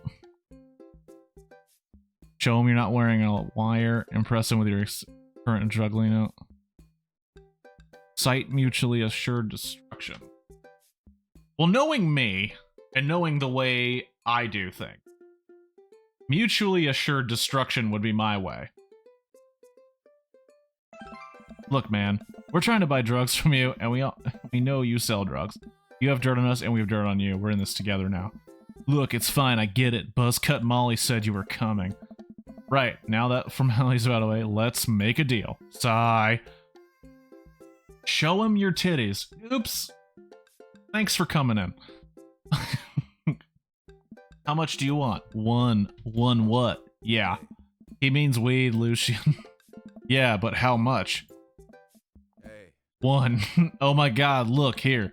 Take this and give me $10. Just don't tell my dad. Let's all forget this ever happened. I won't tell your dad if you don't. Lucian hands me a baggie of something and disappears down the alley. I open it and take a deep whiff. Smells like genuine drugs, yes sirree. That went smoothly. Yeah, we should get off public property before we smoke this. Hey. Great idea, let's head back to my place, yeah? I'm in his place!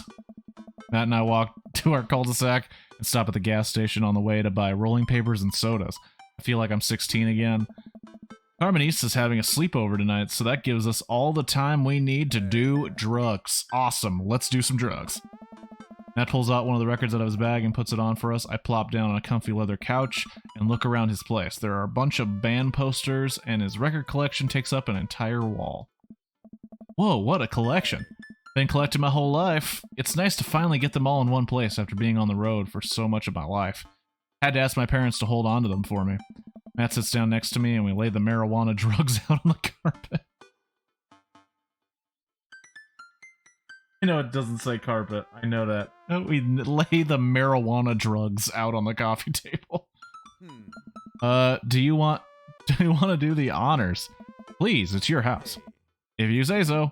Matt pulls up some rolling papers and sprinkles some into a beatnik tobacco. The beatnik tobacco onto a piece. He starts rolling it back and forth, and the paper almost breaks immediately, spilling drugs all over the couch. Never was too good at this. Matt tries again and is able to successfully roll a nice-looking weed cigarette. He hands me a lighter and the blunt, I think, and I take it. Well, let's rip that. What the? Who speaks like this? Open the nug. Smoke some of that gateway drug. Rip that golf fairway. What? The... Okay, look, I've been on shaky ground with Matt. You know, I only had a B rating on our first date. I don't want to fuck it up. Smoke some of that gateway drug does not seem like a good way to open up. But rip that golf fairway seems weird as fuck. But open up that nug seems odd. Hey. Fuck! Damn it! Fucking shit! Hold on.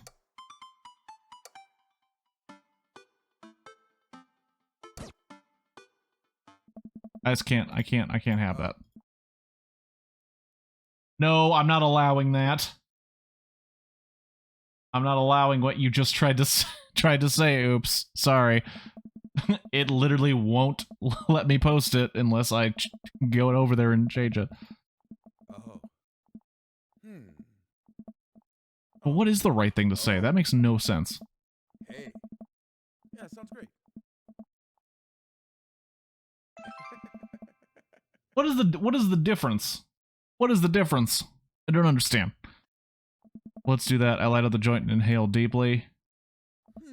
This is not what I remembered. It's been a while, though maybe pot drugs have just gotten more potent since the last time I smoked.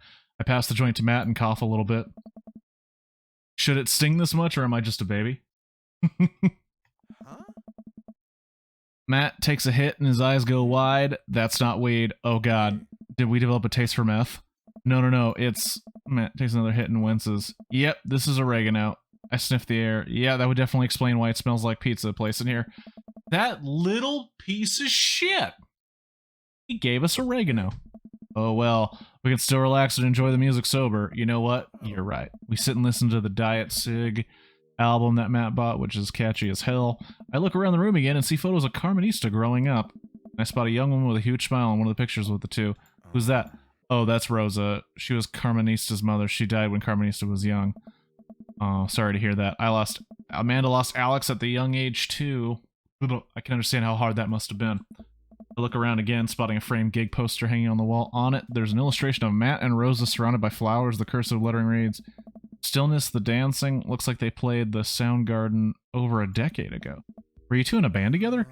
Yeah, that was the reason I was touring so much when I was younger. We traveled the whole country in a rinky-dink little van. It was hard to start, but once we started gaining notoriety and seeing how much our songs meant to kids, it was just incredible. Wow, that seems like a life some people only dream of. It was, and it was difficult at the same time. I could have done it without someone by my side. Rosa and I knew that we couldn't do it forever. The long hours on the road, missing your family, sleeping in a van, all that. Oh, man. Get cozy with this chocolate. Oops! I'm listening to the man. We're getting cozy. We're getting there. Once she became pregnant with Carmencita, I keep saying that name wrong. Carmencita, we put down the roots in our favorite town to play in, right here. When she was a kid, Rosa always had a dream to own a quiet little coffee shop. She died before it opened. I'm so sorry. Don't be. I'm not really sure what to say. I couldn't possibly count the number of times I told people the same thing after Alex died. Matt gets up to flip the record next to the turntable. I notice a dusty piano. Do you play? I'm out of practice. I used to jam on the keys back in the day. Oh yeah, I fronted the hottest 7-piece ska band that Eagle Rock Bay High School had to offer. Oh. No way, you had a ska phase? Phase. Ska never dies. Fuck yeah! Correct, Matt. Correct him. Sure, the Mighty Mighty Bosstones broke up. Hey. Except for the Communist Manifesto, we broke up after the senior talent show to pursue solo career. He's not standing straight. He is pushing his cock out there. Christ. Dude, that's so rad. Matt pushes out the piano bench. Give me some of that two-tone love. Oh man, let's see if I still got it. I sit down at the piano. Stick with your ska roots. Hey, I think I'm doing it. I'm playing ska. Wait, that was just smoke on the water. Matt, I've forgotten how to play. The Deep Purple is always appreciated nonetheless. Alright, buddy. Can you top that? I shouldn't. Oh, come on. No, it's been a long time. See,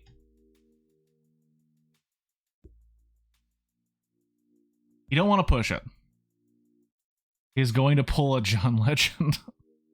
You don't want to push it. Because if you push it, it reminds him of his dead wife.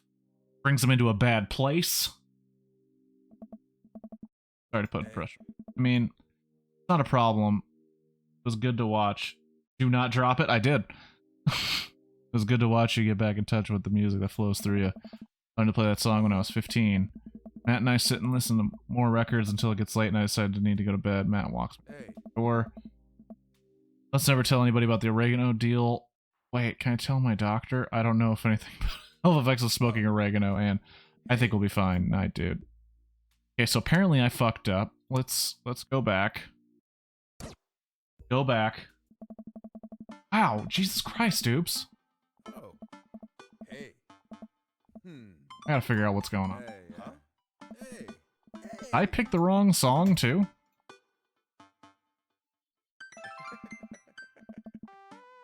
Hey. Oh. Hey. Oh. Hey. Hey, Hey. Yeah. Oh. Oh. Hey. okay. Oh.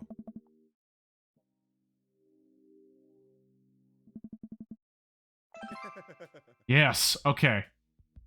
What happens if you play Wonderwall? I wasn't gonna play Wonderwall, because fuck Wonderwall. It's a shitty song. What a jam. Alright, buddy, can you top that? Come on, no, it's been a long time. Matt, you just sat through a butchered version of Chopsticks. A song that children usually figure out before they're 10. How much worse? Okay. Closes his eyes, runs his fingers over the keys, and starts playing a melody. You were right! Oops, you were right! Whenever guess Matt plays a soft, sweet tune filled with emotion. I've never heard it before. One of the original rules. This is so cool. Matt finishes the song and finally opens his eyes. How was that? That was amazing. Oh, it's nothing. Come on, man. It was killer. Are you going to pull that one out for the open mic night? Oh, no, I never play at those. Well, why not? You're really good. It's just, I just don't do it anymore. I just don't like being up there and alone and having so many people stare at me. It doesn't feel fun anymore. I can sense that Matt's getting uncomfortable at the thought of it. I won't push him any further. All right, man, but I hope you know how beautiful your music is. Hey. Matt and I sit and listen to decides to go to bed. He walks me to the door. Never tell anybody about the oregano deal. Blah blah blah. Oregano joke. Night, dude. I smile. Night. There we go. I'm always. I walk inside and the house is dark, save for a sliver of light coming from beneath the door. I knock lightly on the door and enter Amanda's room. She's sitting at her desk with her camera, editing photos. Hey, Amanda. Amanda swivels around her chair, faces me, and slumps down. What smells like pizza parlor in here? What? Nothing. So, what's up? Dad, I'm hungry. Whoa. Wait, no. Hi, hungry. No, I'm Dad. Yeah, got her. Got her. Got her. I promised myself that I never let it come to this. Sorry, kiddo. You set it up. I spiked it down. You're a monster. Want some spaghetti? Yes, please. Fuck yeah, this is me. I would make spaghetti. Fuck yeah. And I boil pasta and heat up a saucepan. While I boil pasta and heat up sauce while Amanda watches. Despite my best efforts, I'm not able to set it on fire. How was the record collecting? It was great. Did you know that Matt used to play in a band? No way. Was he good? I don't know if the band was good, but he played some piano for me tonight, and it was amazing. He played piano for you, dude?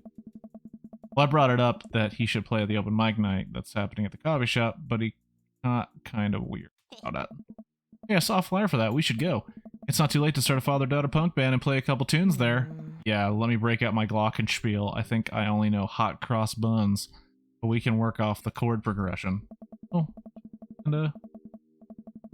and I have a nice dinner before she goes back to her room to do photography stuff. I end up watching True Life. I'm a House Hunter. We're staging an interview for a house hunter who is crying uncontrollably over the color of the walls. They know they can paint the walls of their house any color they want, right? Matt's song is stuck in my head all night. Yeah, it is. Yeah, it is. Where are we at? Where are we at? Dad points. You really are the king of carrot flowers. S rank. Goosh.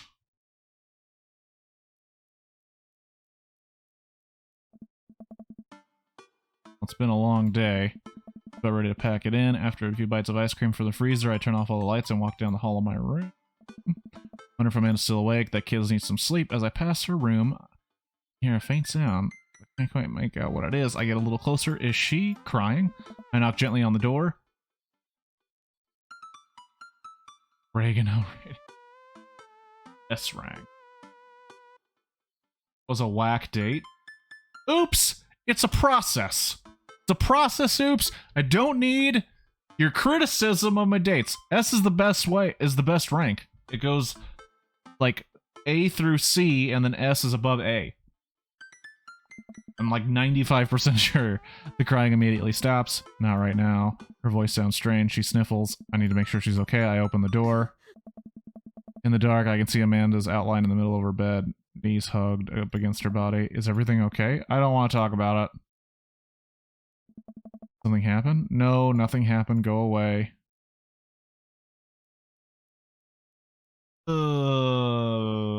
There's S plus? God damn it. Past tense? Fucking god damn it.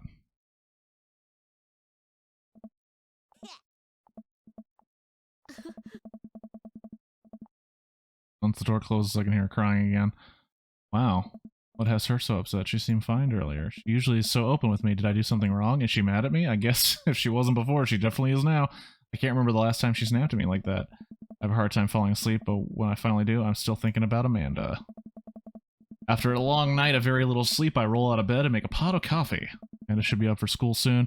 Maybe she'll be willing to talk about whatever's bothering her. About 10 minutes before she's supposed to leave, Amanda comes out of her room and makes a beeline for the freezer.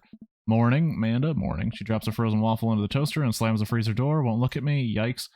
So, anything big going on in school today? Is this your room, Kirk? That little room that I had? No, because there's no green screen and a bunch of hats and a bunch of Legos. No. Okay. Do you need a ride to school? No. Want some coffee? Amanda pulls the toaster lever up, takes her still freezer burn waffle out before it's finished cooking. I have to go. Amanda picks up her bag and storms out. Okay. I haven't seen her act like that in a long time. It's usually short-lived, but always hurts. Hopefully this blows over and things are back to normal soon. I sit back at the kitchen table and look at a picture of Amanda and I hanging out on the wall. In it, I'm teaching her how to ride a bike. Her face is a mixture of excitement and pure, unadulterated fear. I remember how determined she was. Every time she'd fall off and scrape her knees, she would get up and try it again. Finally, I had to stop her because she was bleeding everywhere. Then she started to cry because she didn't think she needed bandages and wanted to keep trying. She lost her virginity off. I don't know. As I put the bike away, she just stood in the middle of the street and screamed, and then I took her out for ice cream, and it was like nothing even happened. After giving it a bit of thought, I decided that if I force her to talk about it, I'm only going to make things worse. But I have an idea. I start rummaging around for ingredients. I hear Amanda walk in the door. Instead of heading for the kitchen like she usually does, she makes a beeline for her room. She's clearly trying to avoid me. Hey, Pumpkin. What? Can you come in here for a sec? There's a moment of silence. Yeah, I wanted to say sorry about last night. I'm just worried about you, kiddo. I get scared when I know something's wrong. And I get even more scared when I feel like I can't do anything about it. Dad, So I just, whatever it is, and you don't have to tell me if you don't want to, but whatever it is, I just know that you have a dad in your corner who wants you to be happy. God damn it.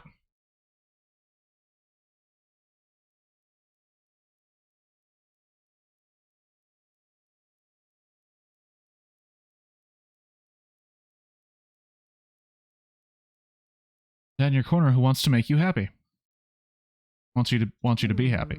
Honey, you know that I'm bad with words, so I was hoping I could speak a language we both understand. I pull a cake out of the refrigerator and place it on the table. Hopefully the frosting has set by now. Ta-da! Dad. It took me a really long time.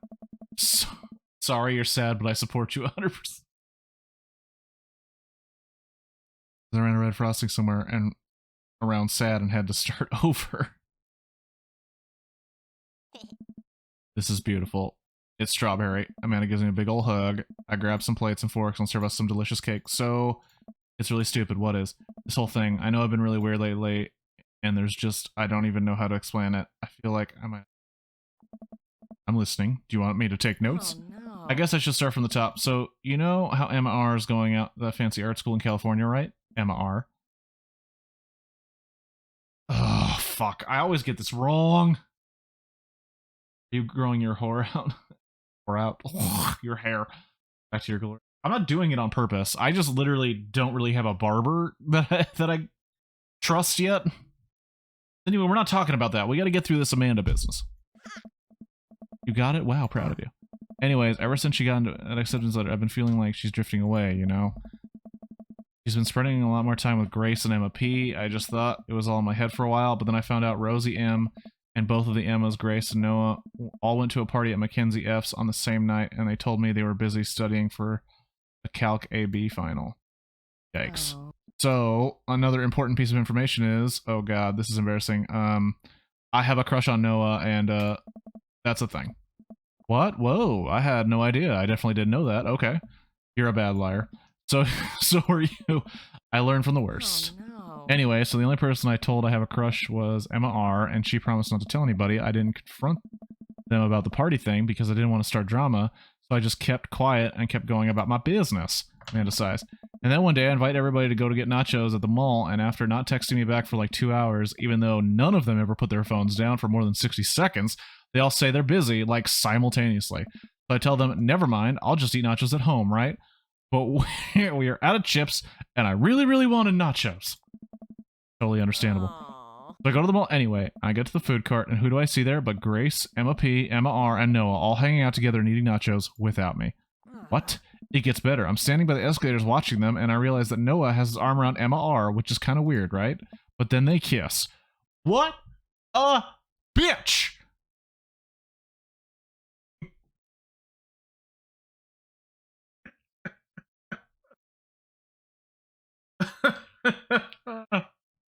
Get wrapped up in high school drama again. This fucking whore bag.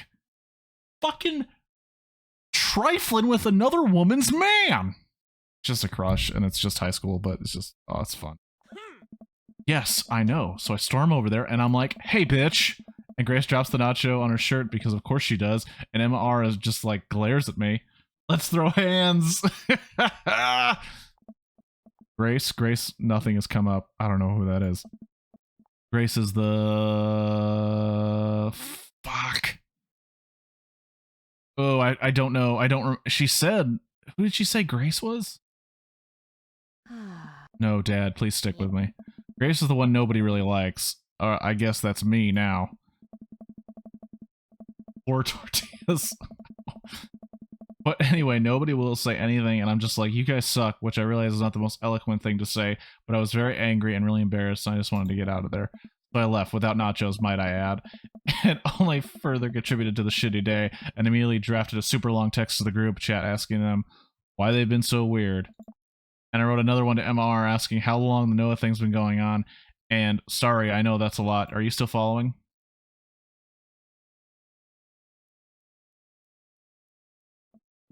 Oh, okay, get a load of this. Emma R says, you know what? Let me just read it to you. Amanda pulls out her phone and reads, word for word, an absurdly long string of text messages. Can you believe that? I didn't even read it. I care so much about Amanda's social life and mental well-being, but man, do I not understand what she's talking about. This is all beyond me, but I am trying my hardest to be supportive. They were dating in secret for like months. So I told her that she's being a really terrible friend, and she's like, well, if you think I'm so terrible, then just stop being my friend. And I was like, okay, and then she left me on red. And then, wait, left me on red, what's that? Oh, like, she saw my messages and didn't reply, and I know that's because there are red receipts. I don't know what red receipts are, but I'm just going to nod and pretend I understand. Gotcha! So while this was happening, I'm talking to Emma P about how mad I am, because she at least being kind of reasonable. God damn it, I thought I was close to the end. This fucking Amanda shit in the drama? God damn it. Because she's at least being kind of reasonable, and I'm venting to her about how pissed I am at everybody and stuff. And then Noah texts me and is like, how could you say that about me? And I'm like, say what about you? And he tells me that Emma P sent screenshots of everything, and I told her to the group chat, and I got kicked off. Kicked out of. Alright, I think you lost me at screenshots, but that definitely sounds bad. There's so much more, but honestly, it's all just really stupid teenager stuff. Yeah, the bottom line is that everybody dropped me, half my grade hates me, and now I have no friends. Amanda, sorry. I almost expected it from everybody else, but Emma R has been there since Mom died. I can't believe she would just stab me in the back like that fucking bitch! I'm not even mad that she's dating Noah. I'm just upset that she lied to me about it for so long. Amanda stabs the remnants of her cake. Yeah, I take it back. I'm kind of mad that she's dating Noah. Like, what did I do wrong? Why did everybody just suddenly decide I'm not cool anymore? Why wasn't I enough? I don't understand. And as mad as I am at everybody, like, I miss them, Dad. Man, it looks so dejected, I almost can't take it. What can I possibly say to help? Anyways, that's it. That's the whole sordid tale. Thanks for listening. Tune in next week for some more hot gossip. I know it's pretty dumb. Not dumb. No, it's a stupid thing to be upset over. Amanda, your feelings are real. Don't ever be mad at yourself for having feelings. I guess. Unless you've secretly been a robot this whole time. Who's been approximately human feelings this whole time. Dad, if I was a robot, I would have transformed into a monster truck a long time ago. But seriously, I know you probably don't want advice, but I feel like it's my duty as a dad to bestow upon you a few nuggets of fatherly wisdom. That's so sad.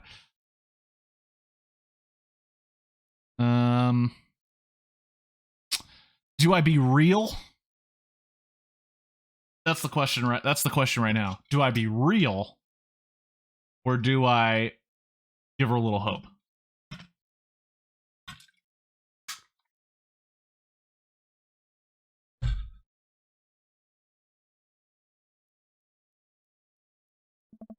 People are going to come in and out of your life. It's just how it works. Not every friendship is going to last forever, so cherish your friends while you have them. And when it's over, don't dwell on all the bad stuff.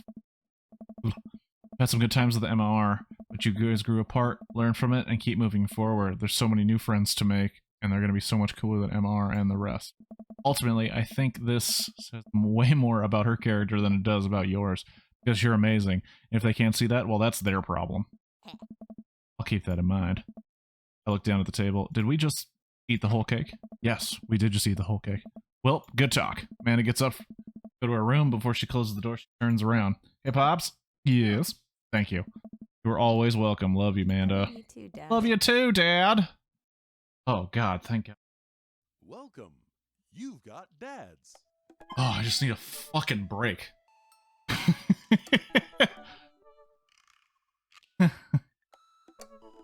All right. Well, this has been fun, but I'm going to be honest. My back is murdering me, and it's been murdering me for about an hour, and I've been scared to stand up.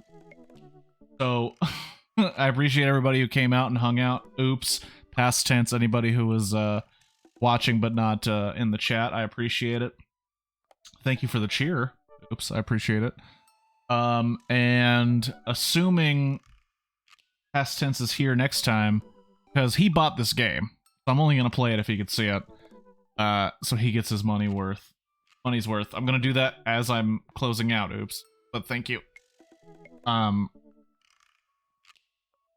Be back Sunday morning, Monday morning, and Monday at 9 a.m. we have the Amazing Adventure with Cary Grant. Pretty old movie about a depressed rich guy who gives up his riches and sees if he can be happy without it. And Sunday will probably be more Red Dead Redemption because I'm just having so much fun playing it. So I hope I'll catch you guys there. And have a good one. Peace. Oh, I gotta get out of this first.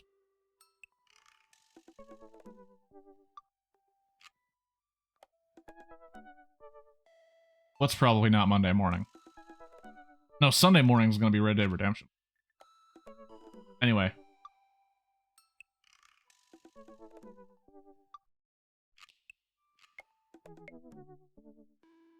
Anyhoozle. Have a good one, everybody. I gotta stand up. Yeah.